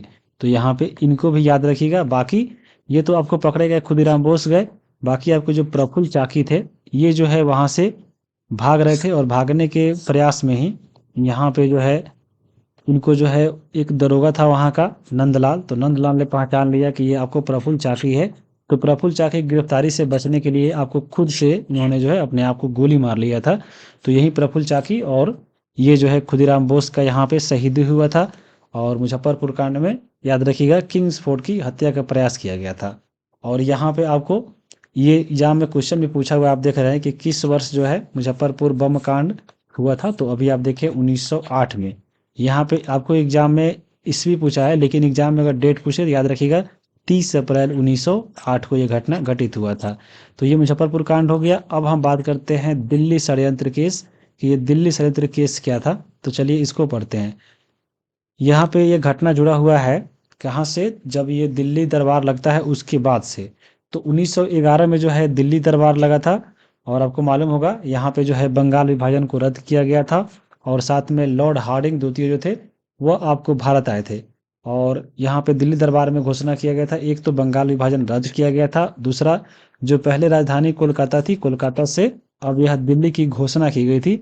1911 में यह घोषणा हुई, लेकिन यह 1912 में आपसे दिल्ली राजधानी बनी थी भारत की। तो यहाँ पे जब ये दिल्ली बनने वाला था, दिल्ली हो गया, ये तो घोषणा हुआ, लेकिन जब दिल्ली राजधानी बनने वाला था, जब बन गया, तो वहाँ पे जो है लॉर्ड हार्डिंग के स्वागत के लिए यहाँ पे जो है दिल्ली में एक समारोह की घोषणा की जाती है कि यहाँ पे दिसंबर 1912 में जो है दिल्ली में हम लोग एक समारोह करेंगे और वहाँ पे जो है लॉर्ड हार्डिंग को यहाँ पे उनका हम स्वागत करेंगे, एक राज यात्रा निकालेंगे। तो इसी में जो है यहाँ पे लॉर्ड हार्डिंग को मारने का प्लान बनाया गया था क्रांतिकारियों के द्वारा। तो क्रांतिकारियों की योजना क्या था कि यहाँ पे लॉर्ड हार्डिंग को हम लोग यहाँ पे मारेंगे। और ये जो योजना बनाया गया था वह बनाया गया था रास बिहारी बोस और सचिंद्र नाथ सान्याल के द्वारा। यहाँ पे ये लोग प्लान बनाए कि हाँ हम लोग अब जो है इनको लॉर्ड हार्डिंग को यहाँ पे मारेंगे। साथ में यहाँ पे देखिए लॉर्ड हार्डिंग के जो मारने का प्लान था, तो वो कैसे मारेंगे, तो उस पर जो है हम लोग फिर से बम फेंकेंगे। यहाँ पे बम फेंकने का प्लान बना फिर, तो कब 23 दिसंबर 1912 को यह डेट निर्धारित किया गया। और जब राज यात्रा निकली लॉर्ड हार्डिंग की, तो ये दिल्ली के चांदनी चौक से गुजर रही थी। तो चांदनी चौक के पास में ही यहाँ पे जो है अमीन चंद, अवध बिहारी, बाल मुकुंद, उसके बाद बसंत कुमार विश्वास जो रास बिहारी के नौकर थे, इनके द्वारा जो है यहाँ पे 23 दिसंबर 1912 को चांदनी चौक के पास जब रात निकली रहती है, तो उसी समय जो है लॉर्ड हार्डिंग पे बम फेंका जाता है। तो जब बम फेंका गया तो यहाँ पे वो तो बच गए, लेकिन यहाँ पे इस घटना में जो है 13 लोगों को यहाँ पे गिरफ्तार किया गया और उन सभी पे जो है मुकदमा चलाया गया। जिसमें आपको अगर मेन व्यक्ति की बात करें तो इसमें जो है आपको मास्टर अमीन चंद, अवध बिहारी और ये जो है बाल मुकुंद, इन लोगों को जो है यहाँ पे दिल्ली में 8 मई 1915 को यहाँ पे फांसी दी जाती है। और बाकी जो बसंत कुमार विश्वास रहते हैं उनको अम्बाला में फांसी दिया जाता है। और रास बिहारी जो है वह बोस जो बचने यहाँ पे गिरफ्तारी से बचने के लिए ये भागकर जापान चले जाते हैं। फिर जब यहाँ पे उनकी मुलाकात होती है सुभाष चंद्र बोस से, तब वहाँ पे आईएनए का संगठन के साथ जुड़कर ये जो है अपना भारतीय राष्ट्रीय आंदोलन में योगदान देते हैं। तो यहाँ पे यही था दिल्ली षड्यंत्र केस। आप हार्डिंग पे बम जो गिराया गया था उसी से संबंधित था, यहाँ पे आप देख लीजिए। अब ये आपको बंगाल में भी देख लिए और महाराष्ट्र में देख लिए। अब हम बात करते हैं कि पंजाब में क्रांतिकारी आंदोलन कैसे हुआ था। तो सबसे पहले पंजाब में समस्या क्या थी, तो पंजाब सरकार के द्वारा चिनाब और जो रावी नदी है, तो उसके दोआब वाले क्षेत्रों में, यानी आपको दो नदियों के बीच के जो भूमि होता है उसको बोलते हैं दोआब। तो यहाँ पे पंजाब सरकार के द्वारा चिनाब और रावी जो नदी था, चिनाब और बारी, ये जो दोआब था, तो इन नहरों बस्तियों में जो ग्रामीण लोग थे तो उन पे जो है कर बढ़ाने वाला एक विधेयक पारित कर दिया आपको पंजाब सरकार ने। तो उसी को विरोध में यहाँ पे जो पंजाब के आपको क्रांतिकारी थे ये आवाज उठाए, उसका विरोध करने लगे। तो समस्या का जब विरोध करने लगे तो क्रांतिकारियों को जो है यहाँ पे पंजाब के द्वारा यानी अंग्रेज सरकार के द्वारा यहाँ पे जेल में डाला गया। तो उसमें कौन कौन थे, तो आपको लाला लाजपत राय थे, अजीत सिंह थे, उसके बाद लालचंद फलक थे, भाई परमानंद थे, लाला हरदयाल थे। ये लोग जो है पंजाब के क्रांतिकारी थे। तो यहाँ पे जब ये जेल में डालने लगा गया तो यहाँ पे लाला लाजपत राय, अजीत सिंह और साथ में लाला हरदयाल, इन तीनों लोगों को जो है यहाँ पे देश निर्वासित कर दिया, यानी देश छोड़ने का ये आदेश दिया गया। तो यहाँ पे ये हो गया। बाकी आपको लालचंद फलक और भाई परमानंद को जो है यहाँ पे जेल की सजा दी जाती है। और यहीं से जो है लाला हरदयाल जब देश निर्वासित हो जाता है, देश से चले जाते हैं, तो ये जो है आपको चले जाते हैं अमेरिका, और अमेरिका में जाकर गदर आंदोलन की जो है शुरुआत करते हैं 1 नवंबर 1913 को। फिर यहाँ पे ये जो है आपके प्रथम विश्व युद्ध जब होता है, तो बाद में ये आपको लाला हरदयाल चले जाते हैं जर्मनी, और फिर वहाँ पे जाके बर्लिन में जो है भारतीय स्वतंत्रता समिति का एक गठन भी स्थापित किए थे इनके द्वारा। बाकी जब ये समस्या पे जो है यहाँ पे जो क्रांतिकारी विरोध कर रहे थे, तो उनके द्वारा उस समय कुछ पुस्तक लिखा गया था, जैसे अनहैप्पी इंडिया लिखा गया था लाला लाजपत राय के द्वारा। उसके साथ जो अजीत सिंह थे, ये जो है अपना एक अखबार चलाते थे, अजीत सिंह, जिनका नाम था भारत माता। और यहाँ पे जो है इनके एक संगठन था जिनका नाम था मजमून ए मोहिसानी वतन, ये अजीत सिंह का था। बाकी एक लल्ला हरदयाल जो थे, इनकी पुस्तक लिया था हिंट्स फॉर सेल्फ कल्चर, तो ये भी आपको पुस्तक का नाम यहाँ पे याद रखना है। बाकी हम अब देखेंगे अगला जो है, ये तो है आपका प्रथम चरण जो था आपका, अभी आप देख लिए 1905 से लेकर आपको 1915 तक। अब हम आगे देखेंगे दूसरा चरण जो 1924 से 1946 तक चलेगा। तो चलिए हम लोग इसको शुरू करते हैं। देखिए द्वितीय आपका क्यों शुरू हुआ, सबसे पहले तो आपको 1915 तक खत्म हो गया, क्योंकि इस समय तो आपको गांधी जी आ गए थे। तो गांधी जी के आगमन से गांधी जी आपको अहिंसा मार्ग अपना लिए, और वहाँ से गांधी जी कांग्रेस का नेतृत्व करने लगे थे। तो यहाँ पे कुछ उस समय तक जो है आपको क्रांतिकारी आंदोलन बंद हो गया। बाकी आपको जो बड़े बड़े नेता देख रहे थे, वो सभी को फांसी हो गई, जेल हो गया, आजीवन कारावास हो गया। तो आपको ये मामला धीरे धीरे थोड़ा बीच में ये कम हो गया था, लेकिन फिर जो है शुरू होता है आपको 1924 में। और उसके पीछे प्रारंभ का कारण क्या था, तो 1924 से अगर आप पहले देखिएगा, तो उससे पहले 1919 में एक आया था एक्ट, जिसका नाम था रॉलेट एक्ट। रॉलेट एक्ट के तहत क्या होता था कि यहाँ पे देखिए, इसमें अगर किसी पे अगर शक होता था कि हाँ ये व्यक्ति गलती किया है, तो उस पर बिना अपील और बिना दलील, यानी बिना उसको सुनवाई किए और उसको जवाब देने का मौका भी नहीं दिया जाता था, और उसको जो है सीधा जेल में बंद कर दिया जाता था। साथ में यहाँ पे जितने भी क्रांतिकारी थे, तो क्रांतिकारियों को दमन हेतु, यानी क्रांतिकारियों को रोकने के लिए ही यहाँ पे रॉलेट एक्ट आया था। तो ये भी आया जो भारतीयों के बिल्कुल खिलाफ था यहाँ पे। उसके बाद एक और घटना घटती है, जालियांवाला बाग हत्याकांड, जिसमें बहुत लोग यहाँ पे मारे जाते हैं। हत्याकांड जब हुआ, तो वहाँ पे कमेटी बनती है, आपको मालूम होगा, एक सरकारी कमेटी और एक भारतीयों के द्वारा बनती है तहकीकात कमेटी। तो उसके तहत भी जो है लोगों को यहाँ पे न्याय नहीं मिलता है, और जो मारे रहते हैं गोली यहाँ पे जनरल डायर ओडायर, इन सबको जो है पुरस्कृत किया जाता है आपको लंदन में ले जाकर। तो ये सब घटना कहीं ना कहीं जो है लोगों को जो है अंग्रेजों के प्रति बहुत यहाँ पे मतलब हिंसा का भावना भारत में उत्पन्न कर दिए थे, और भारत के लोग अपने अधिकारों को चाहते थे कि यहाँ कैसे भी यहाँ पे अंग्रेजों को यहाँ से भगाया जाए। तो ये सब उस समय जो भी युवा नेता थे, ये लोग धीरे धीरे अपने क्रांति के मार्ग पे फिर यहाँ पे अपना चलना शुरू कर दिए थे। फिर उसके बाद एक और घटना घटती है, असहयोग आंदोलन। आपको 1922 में बताए हैं कि जब यह घटना हुआ था, 1922 में असहयोग आंदोलन शुरू हुआ, और फिर 1922 में ही 5 फरवरी को एक घटना घटती है जिसका नाम है चौरी चौरा। तो चौरी चौरा घटना के कारण जो है गांधी जी असहयोग आंदोलन वापस ले लेते हैं। तो उससे जो भी है लोग यहाँ पे नाराज होते हैं, क्योंकि बड़े बड़े नेता जो थे सब अपना काम छोड़कर, अपना जॉब छोड़कर, छात्र अपना पढ़ाई छोड़कर सब इसमें शामिल हुए थे। और गांधी जी यहाँ पे चौरी चौरा कांड के कारण असहयोग आंदोलन वापस जब ले लिए, तो जो भी युवा लोग थे वो क्रांति की ओर, यानी क्रांतिकारी मार्ग अपना लिए थे। तो असहयोग आंदोलन जो है, गांधी जी ने कहा था कि 1 साल में हम आपका स्वराज दिला देंगे, लेकिन ऐसा नहीं हुआ।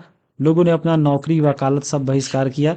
चौरी चौरा कांड के कारण असहयोग आंदोलन जब वापस हुआ, इसमें बड़े नेताओं को गिरफ्तार कर लिया गया, और जो भी युवा बचे वो जो है अपना क्रांतिकारी मार्ग पे चले गए। और वहीं जो है क्रांतिकारी आंदोलन का द्वितीय चरण यहाँ पे शुरू होता है 1924 में। और यहाँ पे चलिए अब हम देखते हैं एक एक करके इसमें क्या होता है। तो यहाँ पे क्योंकि सभी जितने भी क्रांतिकारी आपको युवा जो थे अपने मार्ग पर चले गए, तो इनमें जो है एक तालमेल होना जरूरी था, क्योंकि ये लोग जो थे कहीं कहीं अपना छुप छुपा कर जो है गुप्त संस्था बनाकर ये लोग जो है अपना आंदोलन चलाते थे। लेकिन पूरे भारत स्तर पे ऐसा एक होना चाहिए था कि हाँ इन लोगों के बीच में तालमेल बैठाए। तो उसके लिए यानी आपको सभी क्रांतिकारियों के लिए तालमेल बैठाने के लिए एक जो है अखिल भारतीय संगठन की जरूरत थी, जिसके लिए एक सम्मेलन बुलाया गया 1924 अक्टूबर में। और यह सम्मेलन कानपुर में बुलाया गया था, और इसमें जो है सचिंद्र नाथ सन्याल भाग लिए, जगदीश चंद्र चटर्जी आए, राम प्रसाद बिस्मिल, भगत सिंह, सुखदेव, भगवती चरण वोहरा, चंद्रशेखर आजाद, शिव वर्मा, ये सभी लोग जो है इस सम्मेलन में भाग लिए। और यहाँ पे जो है 1924 में एक संगठन बनाया गया जिसका नाम था HRA, यानी हिंदुस्तान रिपब्लिक एसोसिएशन, और इसके संस्थापक नियुक्त किए गए सचिंद्र नाथ सान्याल को, और इनके द्वारा एक पुस्तक को लिखा गया है बंदी जीवन, तो याद रखिएगा। बाकी इसमें HRA में प्रमुख नेता लोग कौन कौन थे, तो यहाँ पे आप देख लीजिए, चंद्रशेखर आज़ाद थे, राम प्रसाद बिस्मिल, राजेंद्र लाहिड़ी, उसके बाद अशफाक उल्ला खान, रोशन सिंह और भगवती चरण वोहरा, ये लोग जो है आपके HRA के सदस्य थे। HRA बनी तो HRA का उद्देश्य क्या था?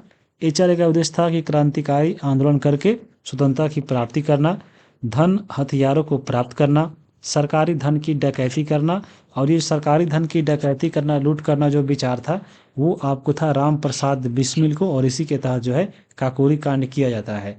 उसके बाद इनका HRA का उद्देश्य था कि हम लोग यहाँ पे याद करके एक संघीय गणतंत्र की स्थापना करेंगे, और भारत में अन्य जगहों पर भी जो है HRA का शाखा जो है हम लोग खोलेंगे, और साथ में खोला भी गया था बहुत जगह।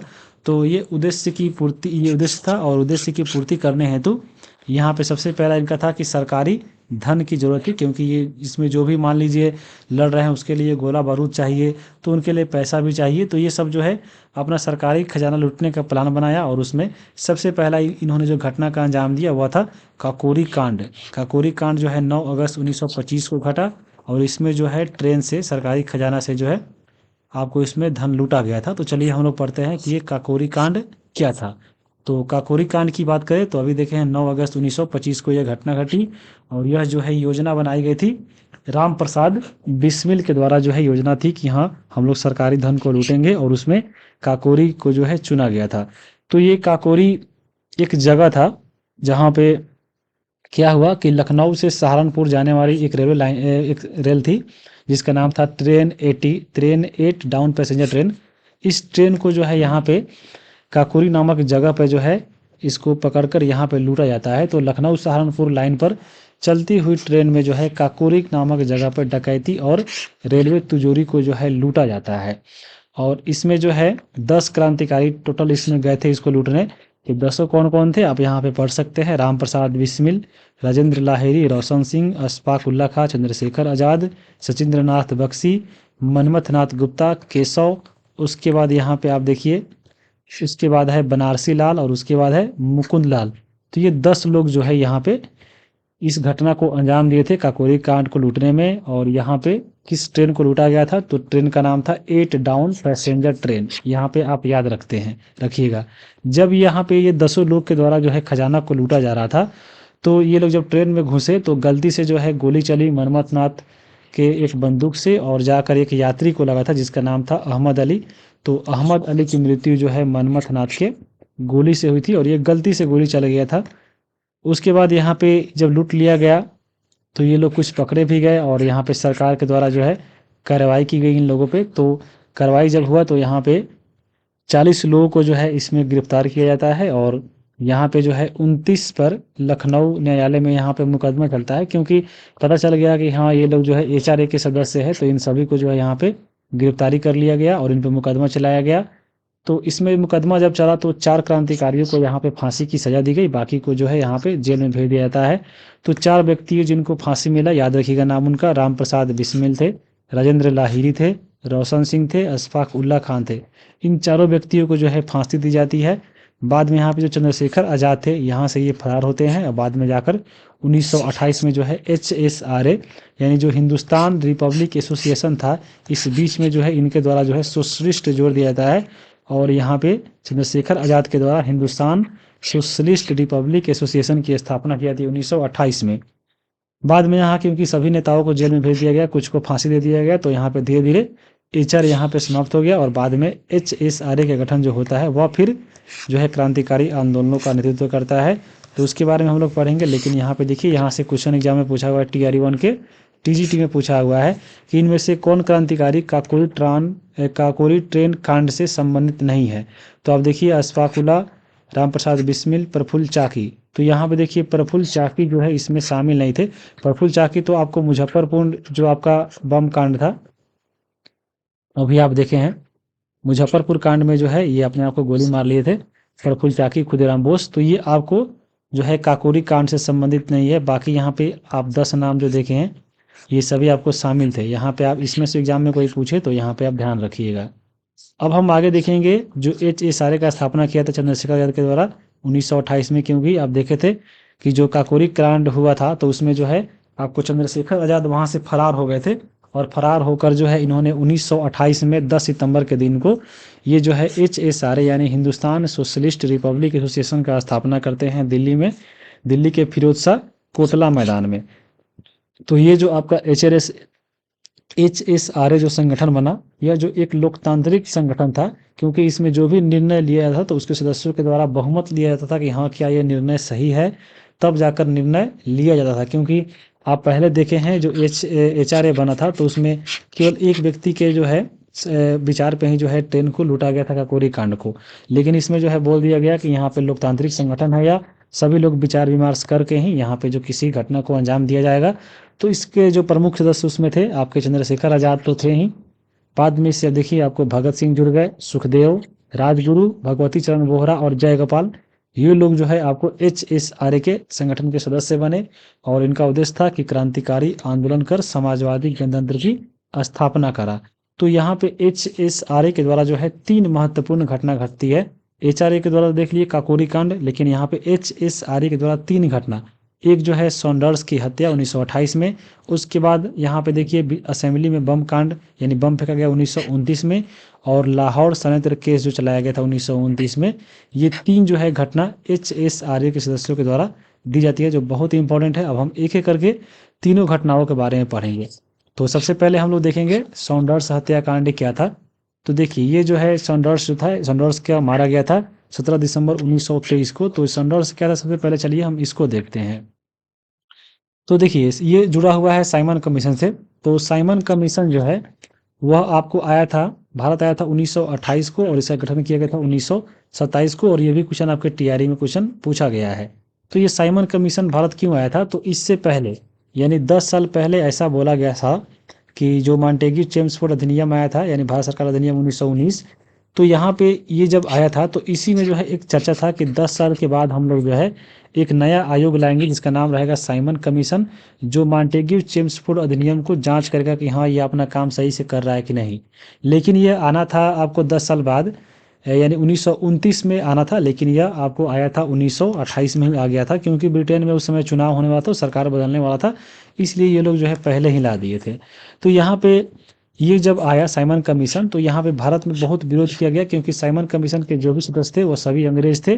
तो यहाँ पे इसमें क्या किया गया कि भारतीयों के द्वारा मुंबई में, सबसे पहले तो मुंबई में जैसे ये लोग उतरे बंदरगाह पे मुंबई में, तो बहुत विरोध किया गया, काला झंडा दिखाया गया। अब लेकिन फिर भी ये भारत आए तो भारत के अन्य जगह पर भी जो है इनका विरोध किया गया। तो जब पंजाब में विरोध चल रहा था, तो पंजाब में यानी लाहौर में, तो उस समय जो नेतृत्व कर रहे थे वह कर रहे थे लाला लाजपत राय जो है पंजाब में जो है साइमन कमीशन के विरोध कर रहे थे। और इस विरोध करने के दौरान यानी जो लाहौर था, तो लाहौर के उस समय SSP थे JS स्कॉट, और उस समय ASP थे JP सॉन्डर्स। तो SSP वहाँ के जो थे JP स्कॉट, इन्होंने जो है जब यहाँ पे जब विरोध करने लगे लाला लाजपत राय, तो यहाँ पे JS स्कॉट के द्वारा जो है आदेश दे दिया गया कि इन सब पे लाठीचार्ज किया जाए। तो JP सॉन्डर्स और बाकी जो अन्य सिपाही थे ये जो है लाठीचार्ज करने लगे सभी पे, और उसी लाठीचार्ज में जो है एक लाठी जो है आपको लग गया था लाला लाजपत राय को, जिससे लाला लाजपत राय घायल हुए, और बाद में 17 दिसंबर को इनकी मृत्यु हो जाती है। तो यहाँ पे यही आपका सॉन्डर्स हत्याकांड से जुड़ा हुआ घटना है। बाद में सॉन्डर्स को भी यहाँ पे मार दिया जाता है, तो उसको भी तो हम पढ़ेंगे ही। लेकिन साइमन कमीशन का विरोध हुए, लाठीचार्ज में लाला लाजपत राय यहाँ पे घायल होते हैं, और एक लाठीचार्ज करने वाला इसमें JP सॉन्डर्स भी होता है, क्योंकि इनकी जो है लाठी जो है इनके सर पे लगी होती है, और यहाँ पे ये घायल हो जाते हैं। जो घायल होते हैं तो एक जगह होता है लाहौर में ही मोरी गेट, तो मोरी गेट पर ये घायल हुए जब बैठे होते हैं तो वहाँ पे इनके द्वारा एक बयान दिया जाता है कि मेरे सर पर पड़ी हुई लाठी की एक एक चोट ब्रिटिश साम्राज्य के ताबूत में लगी कील साबित होगी, ये आपको इनका बयान था। बाकी यहाँ पे ये जो है 30 अक्टूबर को ये घायल हुए, बाकी 17 नवंबर 1928 को जो है इनकी मृत्यु हो जाती है लाला लाजपत राय की। बाकी ये जब मृत्यु हो जाती है तो बहुत पूरा भारत जो है इनके मौत पे शोक मनाता है। लाला लाजपत राय की 2 उपाधि आप याद रख सकते हैं, ये पंजाब से थे तो पंजाब केसरी और शेर पंजाब जो है इनको बोला जाता है। तो ये आपको सॉन्डर्स हत्याकांड था, लेकिन अभी तो इनका बदला मृत्यु का लेना था। तो देखिए लाला लाजपत राय की मृत्यु का बदला कैसे लिया जाता है, HSRA के द्वारा सॉन्डर्स की हत्या करके। तो यहाँ पे देखिए इसमें योजना बनती है। लाला लाजपत की मृत्यु जब हुआ था तो HSRA के सदस्यों ने एक योजना बनाई कि हम लोग जो है इनको मारेंगे, यानी जो इनको मारा है इनको हम मारेंगे। तो योजना बनती है कि JS स्कॉट को हम लोग यहाँ पे हत्या करेंगे, जो SSP थे लाहौर के। तो JS स्कॉट की हत्या करने की योजना बनाई, और इसमें योजना का जो प्रबंध करता थे वो बनाए थे सुखदेव को। और यहाँ पे JS स्कॉट को मारने के लिए जो है 4 क्रांतिकारियों को चुना गया, जिनका नाम था भगत सिंह, राजगुरु, चंद्रशेखर आज़ाद और जय गोपाल। तो ये चारों लोग जो है यहाँ पे ये लोग चले गए मारने JS स्कॉट को। जब यहाँ पे मारने गए तो ये जो जय गोपाल थे ये जो है स्कॉट को नहीं पहचान पाए, और स्कॉट की जगह पे जो है ये सॉन्डर्स को मतलब सॉन्डर्स को इन्होंने जो है स्कॉट समझ लिया गलती से। तो यहाँ पे मारना चाहिए था स्कॉट को, लेकिन यहाँ पे सब कोई जो है सॉन्डर्स को ही मार दिया, क्योंकि गलत आदमी ही पहचान लिया गया था। लेकिन दोनों उसमें शामिल था ही, तो सॉन्डर्स को यहाँ पे मारा जाता है। और सॉन्डर्स को मारने में सबसे पहले गोली चलाती है कौन, तो राजगुरु की तरफ चलाया जाता है। पहली गोली इन्हें मारते हैं, फिर उसके बाद भगत सिंह जो है लगातार 2 गोली इनको मारते हैं सॉन्डर्स को, और उसके बाद चंद्रशेखर आज़ाद भी उनको मारते हैं, और बाकी वहाँ से ये लोग फरार हो जाते हैं। बाकी यहाँ पे जब ये भाग रहे होते हैं तो वहाँ पे पुलिस के द्वारा जो है क्रांतिकारियों का पीछा करने के दौरान 2 हेड कांस्टेबल भी वहाँ पे मारे जाते हैं, जिनका नाम है चनन सिंह और मिस्टर कार्ल, क्योंकि ये लोग जो है इन सबको पकड़ना चाह रहे थे जो हेड कांस्टेबल थे। तो यहाँ पे इनके द्वारा गोली चलती है चंद्रशेखर आज़ाद के द्वारा और भगत सिंह के द्वारा। जो चंद्रशेखर आज़ाद के द्वारा चनन सिंह मारे जाते हैं, और भगत सिंह के द्वारा मिस्टर कार्ल जो थे वो मारे जाते हैं। तो याद रखिएगा, च से चंद्रशेखर, च से चनन सिंह गोली मारी, और मिस्टर कार्ल को जो है भगत सिंह ने यहाँ पे जो है गोली मारी थी। ये 2 हेड कांस्टेबल भी यहाँ पे मारे गए थे, और साथ में आपको सॉन्डर्स तो मारा गया ही था। तो ये आपका लाला लाजपत राय के मृत्यु का बदला जो है ऐसे लिया गया था HSRA के सदस्यों के द्वारा सॉन्डर्स की हत्या लेकर। तो ये था। उसके बाद जो देखिए HSRA के द्वारा एक और घटना अंजाम दिया था, वह है असेंबली बम कांड। तो असेंबली बम कांड की बात करें तो ये घटना होती है 8 अप्रैल 1929 को। तो असेंबली नाम से समझ रहे हैं कि असेंबली यानी जो उस समय संसद भवन था, जैसे आप अभी का जो लोकसभा देख रहे हैं वहीं उस समय असेंबली था। तो इसी असेंबली में जो है बम फेंका गया था। तो ये घटना क्या था, चलिए इसको देखते हैं। तो 8 अप्रैल 1929 को केंद्रीय विधानसभा दिल्ली में जो है 2 बिल पास होने वाला था आपको असेंबली में।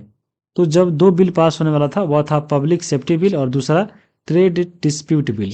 ये जो दोनों बिल था वह भारतीयों के पक्ष में नहीं था, तो इसलिए यहाँ पे लोगों ने इसके खिलाफ आवाज़ उठाया। और उस समय जो आपको एक बहुत इंपॉर्टेंट याद रखिएगा कि 1929 में जब ये बिल पास हुआ था तो उस समय जो विधानसभा के अध्यक्ष थे एक भारतीय थे, और वह प्रथम भारतीय थे जिनका नाम था विठल भाई पटेल। ये प्रथम आपको याद रखिएगा केंद्रीय विधानसभा के ये अध्यक्ष बने थे। और उसी समय जो है यह बिल दोनों पास होने वाला था, उसी समय जो है बम फेंका गया था। तो उस समय अन्य उपस्थित व्यक्ति भी थे, जैसे जवाहरलाल नेहरू हो गए, उसके बाद मोहम्मद अली जिन्ना, उसके बाद साइमन जो थे, ये सभी के सभी आपको 1929 में इसी लोकसभा में यानी असेंबली में ये लोग बैठे थे। और यहाँ पे HSRA का जो क्रांतिकारी थे इन्होंने योजना बनाया था कि हम लोग यहाँ पे बम फेंकेंगे। तो यहाँ पे देखिए क्रांतिकारियों की योजना क्या थी। इनकी योजना थी कि असेंबली में हम लोग बम फेंकेंगे, उसके बाद यहाँ पे हम लोग पर्ची बांटेंगे, और खुद को यहाँ पे हम लोग आत्मसमर्पण कर देंगे। और यहाँ पे जब ये बम फेंके तो इनके द्वारा जो है यहाँ पे नारा भी लगाया गया, इंकलाब जिंदाबाद और साम्राज्यवाद का नाश हो। यहाँ पे जो 2 क्रांतिकारी को चुना गया था बम फेंकने के लिए, एक थे इसमें बटुकेश्वर दत्त और दूसरे थे यहाँ पे भगत सिंह और दूसरे थे बटुकेश्वर दत्त। तो इन दोनों के द्वारा जो है असेंबली में बम फेंका गया है। तो ये बम जो फेंका गया था इसमें उद्देश्य नहीं था कि यहाँ किसी को मारा जाए, बस यहाँ पे एक आवाज़ पहुँचाना था आपको बहरी सरकार तक कि यहाँ हमारी मांगों को पूरा किया जाए। और यहाँ पे क्वेश्चन भी पूछा गया है TRE 3 में देखिए पूछा गया है 6 to 8 में कि केंद्रीय विधानसभा में हानि रहित बम किसने फेंका। देखिए ऑप्शन यहाँ पे जतिन दास है, बटुकेश्वर दत्त है, चंद्रशेखर आज़ाद है। तो यहाँ पे बटुकेश्वर दत्त और साथ में भगत सिंह यहाँ पे फेंके थे। तो यहाँ पे ऑप्शन नंबर केवल यहाँ पे बी होगा। बहुत कोई जल्दी जल्दी के चक्कर में यहाँ पे चंद्रशेखर आज़ाद और भगत सिंह में अंतर नहीं समझते हैं, तो ये ऑप्शन नंबर डी मान लेते हैं, लेकिन यहाँ पे ऑप्शन नंबर केवल बी होगा। भगत सिंह और बटुकेश्वर दत्त इन दोनों के द्वारा फेंका गया था। और यहाँ पे देखिए ये आपका GS का क्वेश्चन है, जो GS पेपर पूछा जाता है आपको 40 नंबर में। उसमें जो है एग्जाम में क्वेश्चन पूछा है 41 नंबर। अगर रहता सब्जेक्ट का तो यहाँ पे ऐसे रहता एच, और यहाँ पे क्वेश्चन संख्या रहता मान लीजिए 5, तो ऐसे रहता 41 नंबर है। यानी ये समझ लीजिए आपका जीएस में ये क्वेश्चन पूछा गया था, आपको भगत सिंह और साथ में बटुकेश्वर दत्त के द्वारा जो है ये बम फेंका गया था। अब यहाँ पे जो हानि रहित बम था, क्योंकि इसे कोई हानि पहुंचाने का उद्देश्य नहीं था क्रांतिकारियों का। यहाँ पे देखिए बम फेंकने का पीछे उद्देश्य क्या था कि बाहरी सरकार तक अपनी आवाज़ को पहुंचाना और किसी को जान माल की हानि को नहीं पहुंचाना था, आत्मसमर्पण करना और अपनी कोर्ट बात को जो है कोर्ट तक पहुंचाना कि हाँ हमारी मांग को जो है पूरा नहीं किया जा रहा है। इसी उद्देश्य से जो है यहाँ पे असेंबली में बम फेंका गया था। तो यहाँ पे जब बम फेंके तो आपको अभी बताया है कि इनकलाब जिंदाबाद का यहाँ पे नारा जो है दिया गया था। तो जो इनकलाब जिंदाबाद का नारा है ये 1921 में सबसे पहले जो है हसरत मोहानी ने दिया था। बाद में यहाँ पे असेंबली में जब बम फेंके भगत सिंह और उनके साथियों ने, तो उनके द्वारा जो है यहाँ पे इनकलाब जिंदाबाद का नारा जो है लगाया गया था, तब ये जाकर उसमें बहुत ही फेमस हो गया था। तो एग्जाम में क्वेश्चन भी पूछा हुआ है कि जो मशहूर इनकलाब जिंदाबाद नारा था वो किसने दिया है, तो हसरत मोहानी ने दिया था 1921 में। यहाँ पे याद रखिएगा। और ये देखिए टीआरई 2 के 6 to 8 पेपर में पूछा है, यानी वो भी आपका देखिए 70 नंबर है। तो मतलब ये भी आपका जीएस का ही सवाल है, यानी 40 नंबर वाला में ये भी क्वेश्चन आपका पूछा हुआ है, तो ये भी आपको ध्यान में रखिएगा। बाकी यहाँ पे देखिए जब ये बम फेंके और यहाँ पे जब दोनों आदमी पकड़े गए, आपको भगत सिंह और बटुकेश्वर दत्त, क्योंकि इन्होंने तो प्लान बनाया ही था कि हम पकड़े जाएंगे और अपना जो है अपना पक्ष रखेंगे कोर्ट में कि हाँ हमारा आवाज़ नहीं सुना जा रहा है, हम यहाँ पे हम किसी को मारने के उद्देश्य से नहीं फेंके थे। तो यहाँ पे जो है इन दोनों को पकड़ लिया गया और दिल्ली के कोर्ट में जो है इनको केस चलाया गया। केस जब चल रहा था तो यहाँ पे देखिए दो पक्ष था, एक आपका भगत सिंह और बटुकेश्वर दत्त और दूसरे में आपको अंग्रेज सरकार थी। तो अंग्रेजों का की तरफ से जो आपके वकील थे वह थे राय बहादुर सूरज नारायण, और जो भगत सिंह और बटुकेश्वर के जो इनके पक्ष में जो भी वकील थे वह थे आसिफ अली। तो इनमें जो है वकील और ये इन दोनों के बीच में केस चला, और उसमें जो सेशन जज थे वह थे आपके लियोनार्ड मेडिल्टन, और इसके अध्यक्ष में जो है यहाँ पे देखिए केस चलाया गया। केस जब चला तो यहाँ पे फैसला क्या निकल के आया कि आजीवन कारावास काले पानी की सजा जो है दिया गया पोर्ट ब्लेयर में। किनको, तो भगत सिंह और बटुकेश्वर दत्त को। यहाँ पे काले पानी जो भेजा जाना था आपको पोर्ट ब्लेयर में, लेकिन इन लोग को जो है तत्काल यहाँ पे जो है भगत सिंह को भेज दिया गया लाहौर जेल में। और जो भी पुराने फाइल थी आपको इससे पहले जो HSRA के द्वारा घटना घटी गई थी, उनमें जो है यहाँ पे सबको इनमें फंसाया गया अंग्रेजों के द्वारा। जिसमें यहाँ पे बाकी जो भी अन्य नेता थे, जैसे आप ऊपर देखे हैं काकोरी कांड में जो भी आपके राजगुरु सुखदेव चाहे जतीन दास जो भी पकड़े गए थे, उन सबको जो है धीरे धीरे सब जितने भी क्रांतिकारी नेता थे उन सबको जो है लाहौर जेल में लाया गया। भगत सिंह को भी लाहौर में, बाकी राजगुरु सुखदेव जतीन दास इन सभी को जो है जो दूसरे जेल में थे इन सबको पकड़ कर यहाँ पे लाया गया लाहौर जेल में, और इन सब पे जो है पुरानी फाइल खोला गया। यहाँ पे देखिए इसमें अगर इसमें देखा जाए आपको असेंबली बम कांड में, तो ये लोग रिहा हो जाना चाहिए था या कुछ सजा देकर इन लोगों को जो है 2-4 साल का छोड़ देते। लेकिन यहाँ पे जो पुराने फाइल खोलकर इन पे जो है बड़े मुकदमा ठोका गया और फिर इनको जो है लंबा जेल में किया गया था। तो इन सभी क्रांतिकारियों को जो है लाहौर में लाया गया और इन पे जो है लाहौर केस चला, तो उसको बोलते हैं लाहौर षड्यंत्र केस, जो आपका HSRA के ये तीसरा महत्वपूर्ण घटना है, और ये आपको 1929 में हुआ था। तो चलिए यहाँ पे क्या हुआ था, देख रहे थे कि ऊपर ऊपर ऊपर जो है धीरे धीरे सभी क्रांतिकारियों को जो है लाहौर जेल में लाया गया। उस समय आपको भगत सिंह थे, सुखदेव, राजगुरु, जतीन दास, शिव वर्मा, ये सब जो है आपको लाहौर में जेल में आपको रहने लगे। जब ये लाहौर जेल में पहुंचे तो वहाँ पे व्यवस्था बहुत ही खराब था। वहाँ पे जो है जो भी उसमें क्रांतिकारी थे, जो भी आपको जेल में जो लोग थे भारतीय, उनके साथ यहाँ पे बहुत भेदभाव हो रहा था। इनको कोई व्यवस्था वहाँ पे नहीं था। तो यहाँ पे भगत सिंह, सुखदेव, राजगुरु, जतीन दास और यहाँ पे शिव वर्मा ने यहाँ पे जो है इन्होंने के द्वारा भूख हड़ताल यहाँ पे किया गया, और इनके द्वारा मांग किया गया कि यहाँ पे जो राजनीतिक कैदी हम लोग को मारा जाए, क्योंकि ये लोग जो है कहीं पकड़े नहीं गए थे किसी घटना इंजाम देते हुए। तो इनका मानना था कि हम राजनीतिक कैदी है, तो हम लोग को जो है राजनीतिक कैदी मानते हुए जो यूरोपीय स्तर की सुविधा है कि यहाँ अच्छा खाना, अच्छा पानी, बेड ये सब दिया जाए, तो इनके द्वारा ये सब मांग की गई। साथ में सभी कैदियों को अलग अलग वार्ड दिया जाए, स्वच्छ कपड़ा दिया जाए, पानी, पुस्तक, पत्र पत्रिका उपलब्ध हो। उसके बाद यहाँ पे जो सम्मानजनक असम्मानजनक होगा, जो असम्मानजनक कार्य है जैसे बाथरूम साफ करना चाहे कुछ करना, जो असम्मानजनक है उसको जो है ज़बरदस्ती ना कराया जाए। इन सभी को जो है यहाँ पे अपना मांग रखा, ये सब मिलकर। और ये जो है अपना भूख हड़ताल शुरू किया गया, बहुत लंबा भूख हड़ताल चला। तो इन सभी मांगों के साथ ये लोग जो है अपना भूख हड़ताल शुरू कर दिए और भूख हड़ताल एकदम चालू रहा। यहाँ पे जो एक घटना घटती है वह घटती है 13 सितंबर 1929 को।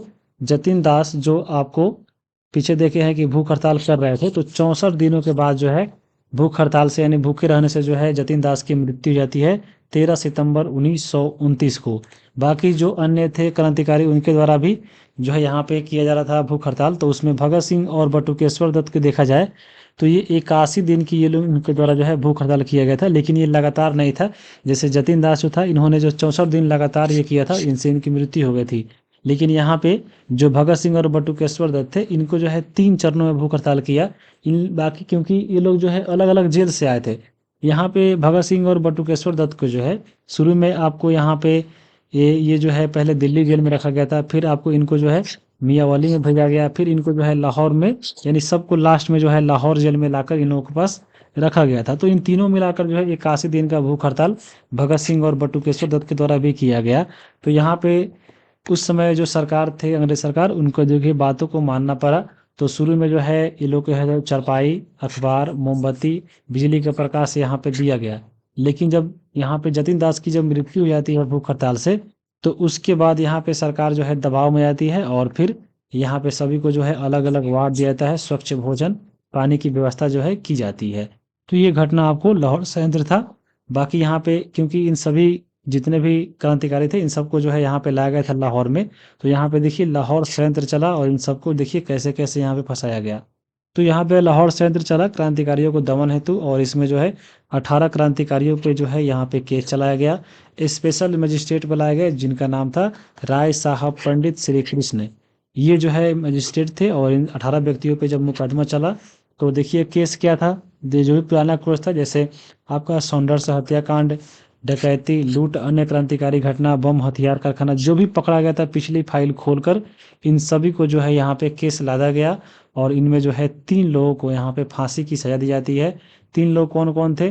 तो आपके राजगुरु, भगत सिंह और सुखदेव, इन तीनों व्यक्तियों को जो है फांसी की सजा दी जाती है। बाकी लोगों को काले पानी की सजा यानी पोर्ट ब्लेयर जेल में भेज दिया जाता है। और यहाँ पे जो 3 व्यक्ति थे भगत सिंह, राजगुरु, सुखदेव, इनको जो फांसी देने का निर्धारित तिथि तय किया गया और वो बोला गया कि 24 मार्च 1931 को सुबह 6 बजे जो है इनको हम लोग यहाँ पे फांसी देंगे। जब ये घटना लोगों को पता चली तो लोग जो है बहुत विरोध करने लगे। तो लोग को विरोधों के कारण ही जो है अंग्रेज सरकार ने जो है विरोध के कारण यहाँ पे जो घटना दिया जाने वाला था इन लोगों को फांसी, उससे 12 घंटा पहले ही यानी 23 मार्च 1931 को 7:30 बजे शाम में ही ये जो है फांसी दे दिया गया। क्योंकि लोग बहुत विरोध कर रहे थे और छुपके से ये जो है तीनों लोगों को फांसी पे लटका दिया जाता है आपको अंग्रेज सरकार के द्वारा। और साथ में यहाँ पे जो है इनके 100 को यहाँ पे जो है जब फांसी दी जाती है तो सरकार के द्वारा फिरोजपुर से छुपकर ये जलाने का प्रयास भी किया जाता है। लेकिन लोग जो है बाद में इनके शव को प्राप्त कर लिया था और बाद में इनके समाधि दिया गया था। भगत सिंह जो है फांसी से पहले ये लेनिन की जीवनी पढ़ रहे थे। जब यहाँ पे फांसी देने वाला आया तो भगत सिंह से जब बोला गया था कि हाँ चलिए अब फांसी का वक्त हो गया है, तो ये बोले भी थे कि हाँ अभी एक क्रांतिकारी दूसरे क्रांतिकारी से बात कर रहा है। तो ये लेनिन की जीवनी पढ़ रहे थे, ये आपको याद रखिएगा भगत सिंह। यहाँ पे एक बहुत बड़ा विवाद ये है कि गांधी जी पे आरोप लगता है कि अगर गांधी जी चाहते तो भगत सिंह और साथ में राजगुरु, सुखदेव, चाहे अन्य जो भी आपको क्रांतिकारी थे उनको वो बचा सकते थे। तो ये विवाद कहाँ तक सत्य है, चलिए थोड़ा हम इसको जान लेते हैं। क्योंकि 1931 में ही यहाँ पे देख रहे हैं कि तीनों क्रांतिकारियों को फांसी दी जा रही है, आपको भगत सिंह, राजगुरु, सुखदेव को। और 1931 में ही जो है द्वितीय गोलमेज सम्मेलन होने वाला है। और यहाँ पे गोलमेज सम्मेलन 3 हुआ था। जो पहला हुआ था 1930 में, आपको मालूम होगा। तो इसमें जो है कांग्रेस यानी गांधी जी यहाँ पे भाग नहीं लिए थे। और यहाँ पे गांधी जी का भाग नहीं लेना यानी कांग्रेस का भाग नहीं लेना माना गया। और सीधा उसमें बोल दिया गया था कि एक यह ऐसा बारात है जिसमें बारात यानी दूल्हा ही नहीं शामिल हुआ है, यानी गांधी जी ही शामिल नहीं हुआ है। तो इसलिए यहाँ पे 1930 में कोई निर्णय नहीं निकला था। तो यहाँ पे दूसरा जो गोलमेज सम्मेलन होना था 1931 में, इसमें कैसे भी करके गांधी जी को यहाँ पे शामिल होना था। तो उसके लिए यहाँ पे इरविन और आपको गांधी जी के बीच में एक समझौता होता है जिसको बोलते हैं गांधी इरविन समझौता।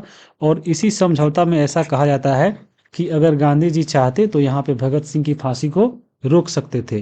तो यहाँ पे क्योंकि कैसे भी गांधी जी को शामिल करना था द्वितीय गोलमेज सम्मेलन में, तो सरकार के द्वारा, यानी सरकार में उस समय इरविन थे, तो गांधी और इरविन के बीच में गांधी इरविन समझौता होता है 5 मार्च 1931 को। और यहाँ पे एक समझौता भी होता है, और इस समझौते में केवल यह होता है कि जो राजनीतिक कैदी है उन्हीं को यहाँ पे रिहा किया जाए।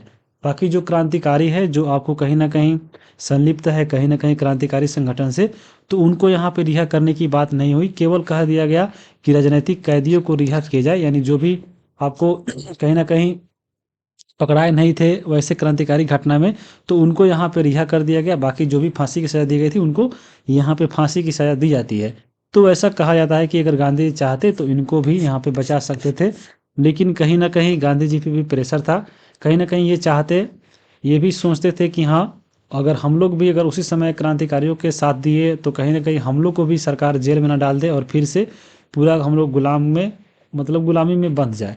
तो गांधी जी का भी सोचना कहीं ना कहीं एक पॉइंट से सही था। तो इसी कारण जो है गांधी जी यहाँ पे ऐसा नहीं किए, और गांधी जी का यहाँ पे बहुत विरोध किया गया था इसके बाद। और यहाँ से देखिए क्वेश्चन ही पूछा हुआ है कि 5 मार्च 1931 को कौन सी महत्वपूर्ण घटना घटी, तो आपको गांधी इरविन समझौता यहाँ पे TRE 2 के 6 to 8 पेपर में पूछा गया है। और ये भी देखिए GS पेपर में पूछा गया है, 64 नंबर ये क्वेश्चन है।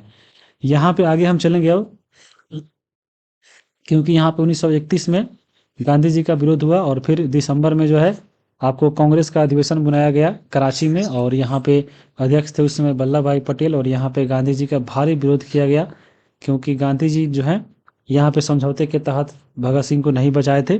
और उसके बाद यहाँ पे जब गांधी जी इस कांग्रेस में अधिवेशन में आए तो वहाँ पे गांधी गो बैक का नारा भी यहाँ पे लगाया गया, काला झंडा उनको दिखाया गया। तो यहाँ पे गांधी जी ने एक भाषण भी कहा था, एक बयान भी दिया था कि गांधी मर सकता है लेकिन गांधीवाद नहीं, यानी हम जो विचार रखे हैं कि हाँ यहाँ पे सत्य अहिंसा, वो नहीं बदल सकता है, भले गांधी मर जाए लेकिन वो कभी नहीं बदलेगा। और यहाँ पे ये इन्होंने एक कथन कहा था, तो ये भी आपको याद में रखिएगा। बाकी यहाँ पे देखिए ये क्वेश्चन ये भी पूछा गया है जो आपको ऊपर दिया गया था, TRE 1 के PGT में पूछा था 115 नंबर क्वेश्चन, कि 64 दिन भूख हड़ताल के बाद जेल में जतिन दास की मृत्यु हुई थी, किस भारतीय नेता ने जतिन दास की प्रशंसा की थी, तो जवाहरलाल नेहरू के द्वारा किया गया था। ऑप्शन नंबर ए इसका सही होगा, तो ये आपको ध्यान में रखिएगा। आगे हम चलते हैं अब, आगे अब है यहाँ पे चंद्रशेखर आज़ाद की शहादत। क्योंकि चंद्रशेखर आज़ाद आप देखे हैं कितने सारे घटनाओं में ये जो है भागते, मतलब फरार हो गए, पकड़े नहीं गए। जैसे HRA के तहत जो है इन्होंने जो है आपको काकोरी कांड में भी शामिल थे, बाद में HSRA के द्वारा सौंदर्य हत्याकांड में भी शामिल थे, लेकिन फिर भी ये नहीं पकड़े गए थे। तो इनकी शहादत आखिर कैसे हुई, यानी ये कैसे शहीद हुए, इनके बारे में चलिए हम लोग जानते हैं। तो इनकी मृत्यु हुई थी 27 फरवरी 1931 को। ये कैसे हुआ, चलिए हम इनको देखते हैं। सबसे पहले इनका जन्म हुआ था 1906 में मध्य प्रदेश में, और इनके समय में बहुत सारा घटना हुआ।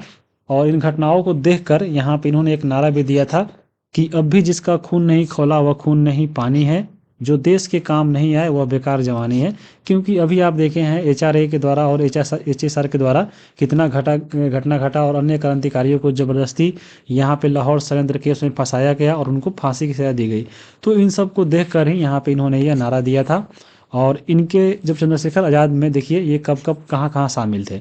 तो सबसे पहले 1924 में जो HRA बनी थी, तो HRA में रहते हुए इन्होंने जो है काकोरी कांड में शामिल हुए थे 9 अगस्त 1925 को, लेकिन वहाँ से ये फरार हो गए थे। बाकी जो 3 साथी पकड़े गए थे, राजेंद्र लाहिरी, रोशन सिंह और अशफाकुल्ला खान, इनको फांसी दिया गया था। और चंद्रशेखर आज़ाद वहाँ से जो है आपको फरार हो गए थे, क्योंकि पूरा इसमें 10 व्यक्ति शामिल थे, लेकिन ये इसमें फरार हो गए थे और बच गए।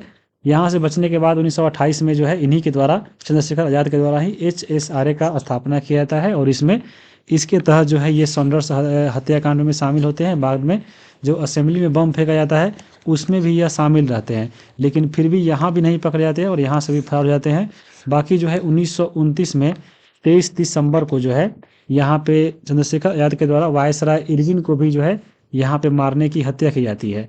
तो यहाँ पे योजना बनता है, और हत्या करने की योजना जो है दिल्ली मथुरा लाइन पर जो निजामुद्दीन रेलवे स्टेशन है उसके नीचे जो है बम लगाया गया था चंद्रशेखर आज़ाद के द्वारा, लेकिन वह जो है इरविन फिर यहाँ से बच निकला था।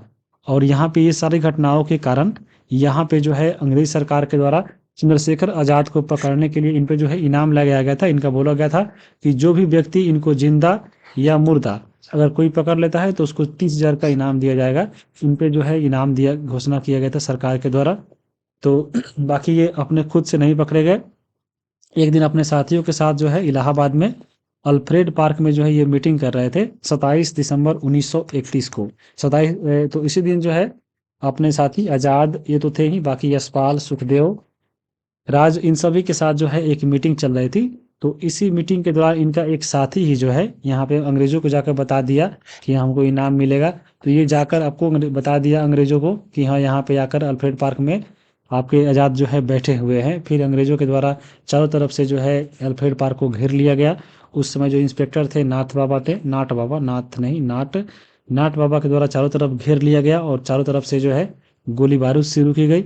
अन्य साथी इनके जो है भाग निकले, लेकिन यहाँ पे जो बीच में ये आज़ाद थे, यहाँ पे बीच में ये चारों तरफ से गोलियों के बीच में घिरे गए और इन पुलिस और आज़ाद के बीच में बहुत कई घंटा तक जो है इनमें मुठभेड़ चला। मुठभेड़ के दौरान जो है चंद्रशेखर आज़ाद ने अपनी अंतिम गोली से ही स्वयं को गोली मार ली थी, क्योंकि ये नहीं चाहते थे कि हम लोग अंग्रेज के हाथों मरे। तो ये अंतिम गोली से ही अपने आप को मारकर ये शहीद हो गए थे। आज़ाद को यानी चंद्रशेखर आज़ाद जब मारे गए तो ये इनके पास जो है एक पिस्तौल था जिनका नाम था कोल्ड पिस्तौल। ये कोल्ड पिस्तौल को जो है जो नाट बाबा था वो अपने साथ इंग्लैंड ले गया। लेकिन फिर 40 साल के बाद यह जो है पिस्तौल भारत और उत्तर प्रदेश सरकार के प्रयोग से जो है पुनः यह भारत में लाया गया। अब ये भारत में है और यहाँ से इनके साथी थे यशपाल। ये जो है यहाँ से भाग निकले और 1931 में ये जो है HSRA जो बनाए थे चंद्रशेखर आज़ाद, इनका जो है कमान संभाले कौन, तो आपको यशपाल। लेकिन फिर 1932 में जो है यशपाल को भी गिरफ्तार करके 14 साल की सजा दे दी गई थी। लेकिन आपको मालूम होगा 1937 में फिर प्रांतीय चुनाव होता है। तो उस प्रांतीय चुनाव के तहत जो है यूपी के मुख्यमंत्री बनते हैं गोविंद बल्लभ पंत, और ये पहले मुख्यमंत्री थे। और जब ये मुख्यमंत्री बने तो 1938 में जो है यशपाल को यहाँ से रिहा कर दिया जाता है और फिर यशपाल जो है यहाँ से बाहर निकल जाते हैं। तो यही आपका था चंद्रशेखर आज़ाद जो है कैसे इनकी शहीद प्राप्ति हुई थी। अब एक और घटना हम लोग देखेंगे, चटगांव शस्त्रागार कांड, जिसको इंडियन पब्लिक आर्मी भी कहते हैं। तो इंडियन पब्लिक आर्मी की बात करें, इसी को जो है चटगांव शस्त्रागार भी कांड भी बोला जाता है, जो 1930 में यह घटना घटी थी। यह आपको इंडियन पब्लिक आर्मी बाद में इसका नाम पड़ा। इससे पहले एक आश्रम था, यह साम्य आश्रम, जो बाद में इंडियन पब्लिक आर्मी बना। तो इस आर्मी का जो है गठन किया गया था सूर्य सेन के द्वारा, जिनको मास्टर दा भी कहा जाता है। और ये जो चटगांव देख रहे हैं, चटगांव एक जगह था, उस समय तो भारत में ही पड़ता था, लेकिन अभी वर्तमान बांग्लादेश में पड़ता है, क्योंकि बांग्लादेश जो है उस समय भारत में था। तो ये वर्तमान में बांग्लादेश में है और उस समय भारत में पड़ता था। तो सबसे पहले एक आश्रम बनाया गया था जिसका नाम था साम्य आश्रम। इसमें जो है सूर्य सेन वो लोग रहते थे और अपने साथियों के साथ जो है एक अपना सेना का संगठन किया। और उस सेना का संगठन का नाम जो रखा गया वह चटगांव जगह के नाम पर रखा गया, चटगांव रिपब्लिक आर्मी।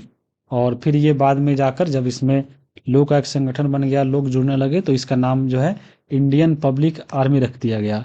और इसका एक उद्देश्य तय किया गया कि इसमें जो है अपने हथियारों को प्रशिक्षण देंगे, हथियार जो है धन का प्रबंध हम लोग करेंगे, और यह जो है हम लोग धन का प्रबंधन करेंगे वह जो है शस्त्रागार को लूट कर करेंगे।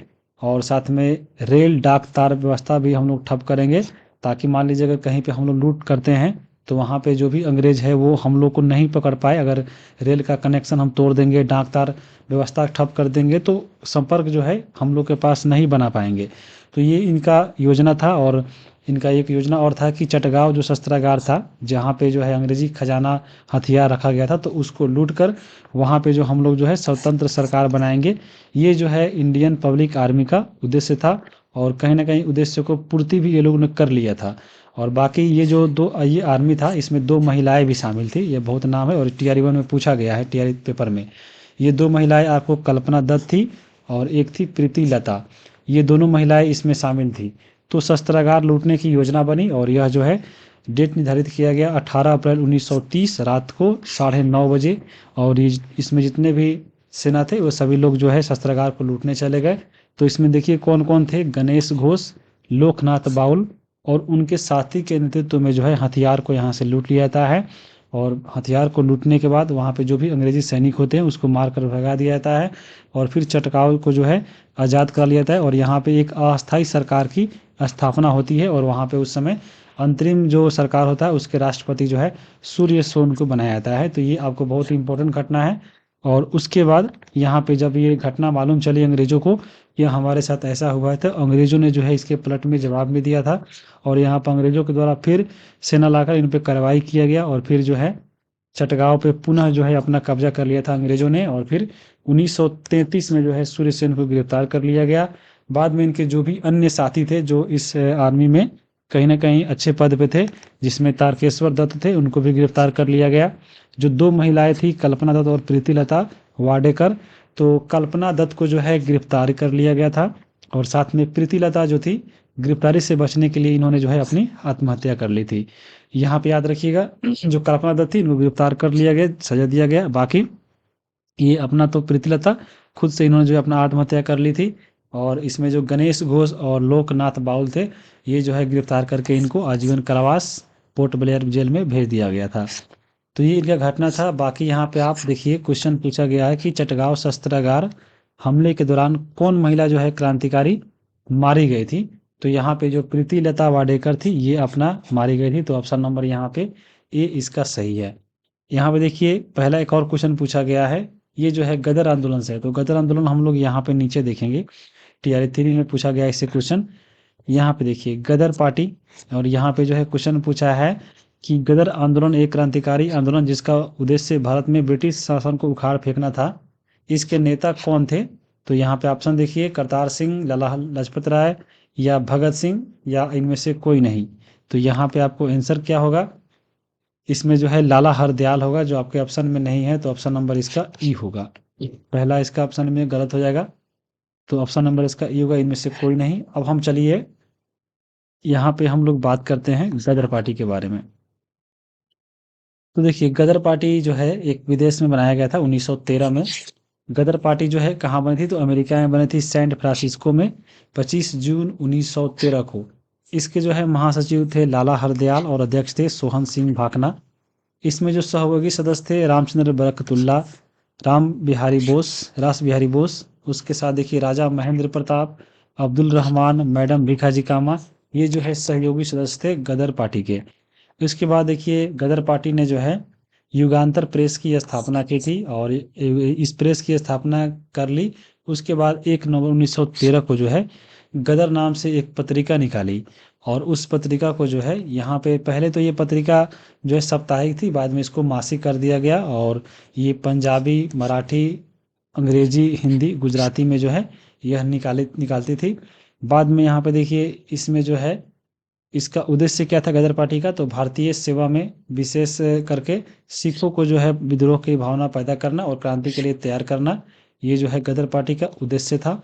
उसके बाद 1 नवंबर 1913 को जो है सोहन सिंह भाकना ने हिंदू एसोसिएशन ऑफ अमेरिका की स्थापना भी की थी। प्रथम विश्व युद्ध के समय अमेरिका जब ब्रिटेन की तरफ से शामिल हुआ तो बाद में यहाँ पे जो है इस दल को यानी गदर पार्टी को जो है गैर कानूनी, यहाँ पे गैर होगा, घर नहीं होगा, गैर कानूनी जो है घोषित कर दिया गया था।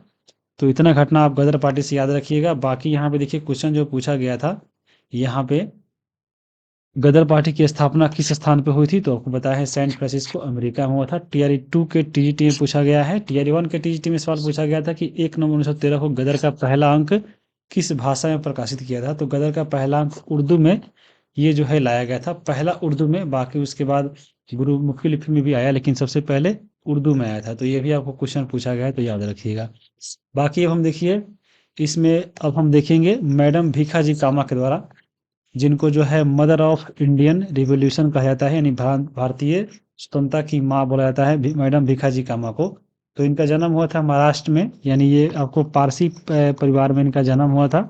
24 सितंबर 1861 को इनका शादी हुआ था रुस्तम के आर कामा से, जो पेशे से वकील थे। और ये जो है मैडम भीखाजी कामा दादा भाई नौरोजी के निजी सचिव के रूप में भी काम की और धीरे धीरे ये ऐसे ही करके स्वतंत्रता आंदोलन से ये जुड़ गए।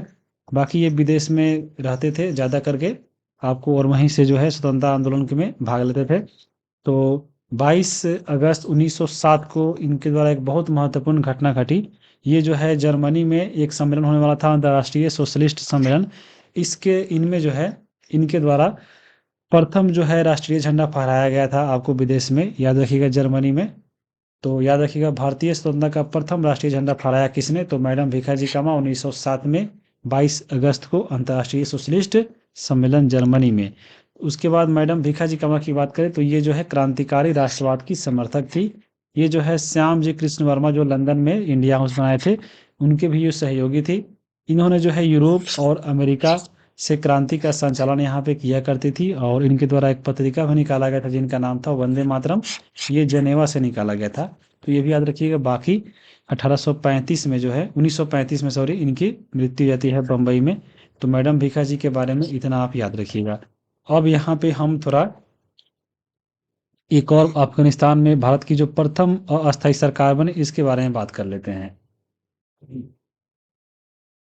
और मैडम भीखा जी के बारे में सबसे पहले एक सवाल देखिए, टीआरई 2 के पीआरटी में यह क्वेश्चन पूछा गया था कि विदेश में भारतीय राष्ट्रीय ध्वज प्रथम बार किसने फहराया था? तो मैडम भीखाजी कामा के द्वारा 1907 में जर्मनी में फहराया गया था। अब यहाँ पे देखिए, अब हम बात करते हैं अफगानिस्तान में अस्थायी सरकार के बारे में। देखिए 1915 में पहली बार जो है यहाँ पे अफगानिस्तान में एक अस्थायी सरकार बनी थी, जो काबुल में बनी थी, और इसको मान्यता दिया था जर्मनी और रूस ने। और इसका संस्थापक थे राजा महेंद्र प्रताप, और इनके जो सहयोगी थे बरकतुल्ला। इनके द्वारा जो है प्रथम अस्थायी सरकार बनाया गया था, और उसमें राष्ट्रपति बने थे राजा महेंद्र प्रताप और प्रधानमंत्री बरकतुल्ला। लेकिन यहाँ पे जो बीपीएससी क्वेश्चन पूछा हुआ है टीआरई 3 में, टीजीटी में देखिए, और ये क्वेश्चन आपका है 70 नंबर, यानी आपको ये जीएस का सवाल है। और यहाँ पे देखिए ये क्वेश्चन है कि देश के बाहर स्वतंत्र भारत की अस्थायी सरकार को संगठित करने में कौन आगे बढ़ा? तो यहाँ पे देखिए, ये बीपीएससी जो आंसर माना है रास बिहारी बोस माना है, लेकिन यहाँ पे जब क्वेश्चन को देखा जाए तो ऐसा ही क्वेश्चन आपको यूपीपीसीएस से भी पूछा है, लेकिन वहाँ पे राजा महेंद्र प्रताप जो है आंसर माना गया था। लेकिन बीपीएससी जो है रास बिहारी बोस है, क्योंकि यहाँ पे पहली नहीं पूछ रहा है, यह पूछ रहा है सरकार को संगठित करने में कौन आगे बढ़ा।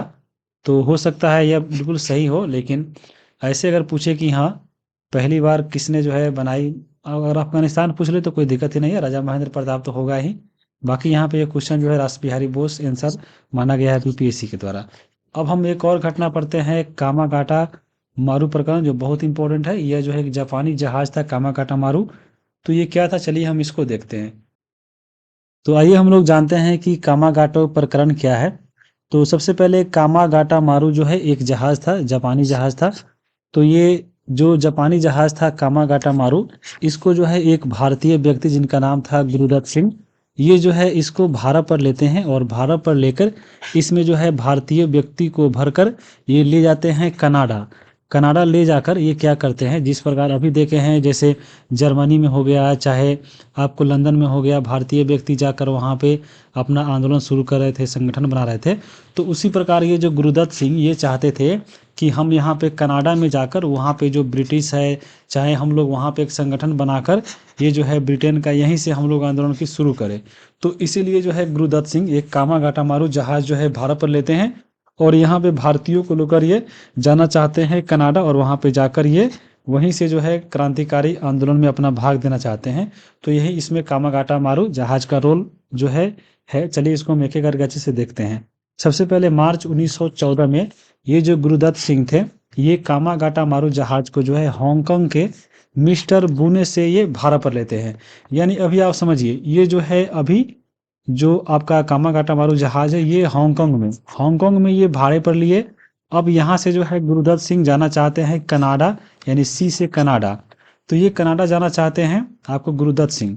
लेकिन उस समय कनाडा में नियम यह था कि यदि कोई भारतीय अगर मान लीजिए कनाडा आना चाहता है तो वह डायरेक्ट कनाडा आए भारत से, दूसरे देश से अलाउ नहीं है। यानी जो भारत का व्यक्ति अगर भारत से अगर कनाडा आएगा तो ठीक है, लेकिन हांगकांग से चाहे दूसरे जगह से आप डायरेक्ट कनाडा नहीं आ सकते, यह नियम था।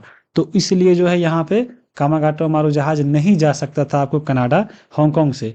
लेकिन 1913 में कनाडा के सुप्रीम कोर्ट ने जो है 35 भारतीयों को कनाडा आने का एक ऑफर दिया और एक आदेश दिया, जो सीधा डायरेक्ट भारत से नहीं जा रहे थे, यानी कहीं से भी वो कनाडा पहुंच सकते थे, चाहे हांगकांग से, चाहे कहीं से भी हो, चाहे इंडिया से भी हो। यानी 35 भारतीयों का यहाँ पे जो है आदेश दिया। इस बात जब पता चला गुरुदत्त सिंह को, तो गुरुदत्त सिंह यहाँ पे उत्साहित होकर 376 यात्रियों को लेकर जो है हांगकांग से जो है ये वैंकूवर के लिए, यानी कनाडा में एक जगह था वैंकूवर, ये वैंकूवर जो है वैंकूवर बंदरगाह था। ये जो है गुरुदत्त सिंह यहाँ पे वैंकूवर जाके यह पहुंच गए। जब ये यहाँ पे रवाना हुए तो रास्ते में ये जो आपका जहाज़ था, तो इस जहाज़ पे बहुत सारे भारतीय क्रांतिकारी भी बैठे थे। तो क्रांतिकारियों के द्वारा जो है इनमें बैठे लोगों को जो है यहाँ पे जो है भाषण, जो शिला भाषण दिया जा रहा था, ताकि आपको वहाँ पे जाना है, कैसे अंग्रेज़ों को हम लोग यहाँ पे खदेड़ेंगे, भगाएंगे, ये सब जो है यहाँ पे सलाह दिया जा रहा था। और ये उसमें जो क्रांतिकारी लोग थे, जो इनको जो शिला भाषण दे रहे थे, उनमें भगवान सिंह थे, रामचंद्र बरकतुल्ला थे। ये सभी जो है जहाज़ में बैठे भारतीयों को यहाँ पे जो है जो शिला भाषण देकर ब्रिटेन के खिलाफ ये लोग जो है प्रेरित कर रहे थे। और इसी के तहत इसमें जो है एक कमेटी बन गई जिसका नाम था शोर कमेटी, इसको तटीय कमेटी भी कहते हैं। इसमें यह था, इसका उद्देश्य थी कनाडा में हम लोग यात्रियों के अधिकारों को लड़ने के लिए बनाया गया था शोर कमेटी, जिसका नेतृत्व कर रहे थे हुसैन रहीम, सोनलाल पाठक और बलवंत सिंह। और यहाँ से क्वेश्चन पूछा गया, बहुत इंपॉर्टेंट है, शोर कमेटी याद रखिएगा। इन सब के नेतृत्व में जो है बनाया गया कि ताकि कनाडा में यात्रियों के अधिकारों को लड़ा जाए। उसके बाद 23 मार्च 1914 को जो है जहाज जो है वैंकूवर यानी कनाडा पहुंच गया। लेकिन जैसे ही कनाडा सरकार को पता चला तो कनाडा सरकार यहाँ पे दिया था 35 व्यक्तियों को आने का आदेश, और ये लोग पहुंच गया 376 आदमियों को लेकर। जब ये वहाँ पे पहुंचा तो यहाँ पे क्या हुआ कि कनाडा सरकार थी वह यहाँ पे जहाज उतारने की अनुमति नहीं दी, क्योंकि वो 35 को ही बोला था, 376 लोग लेकर आ गए। तो ये लोग जो है कनाडा सरकार अनुमति नहीं दी।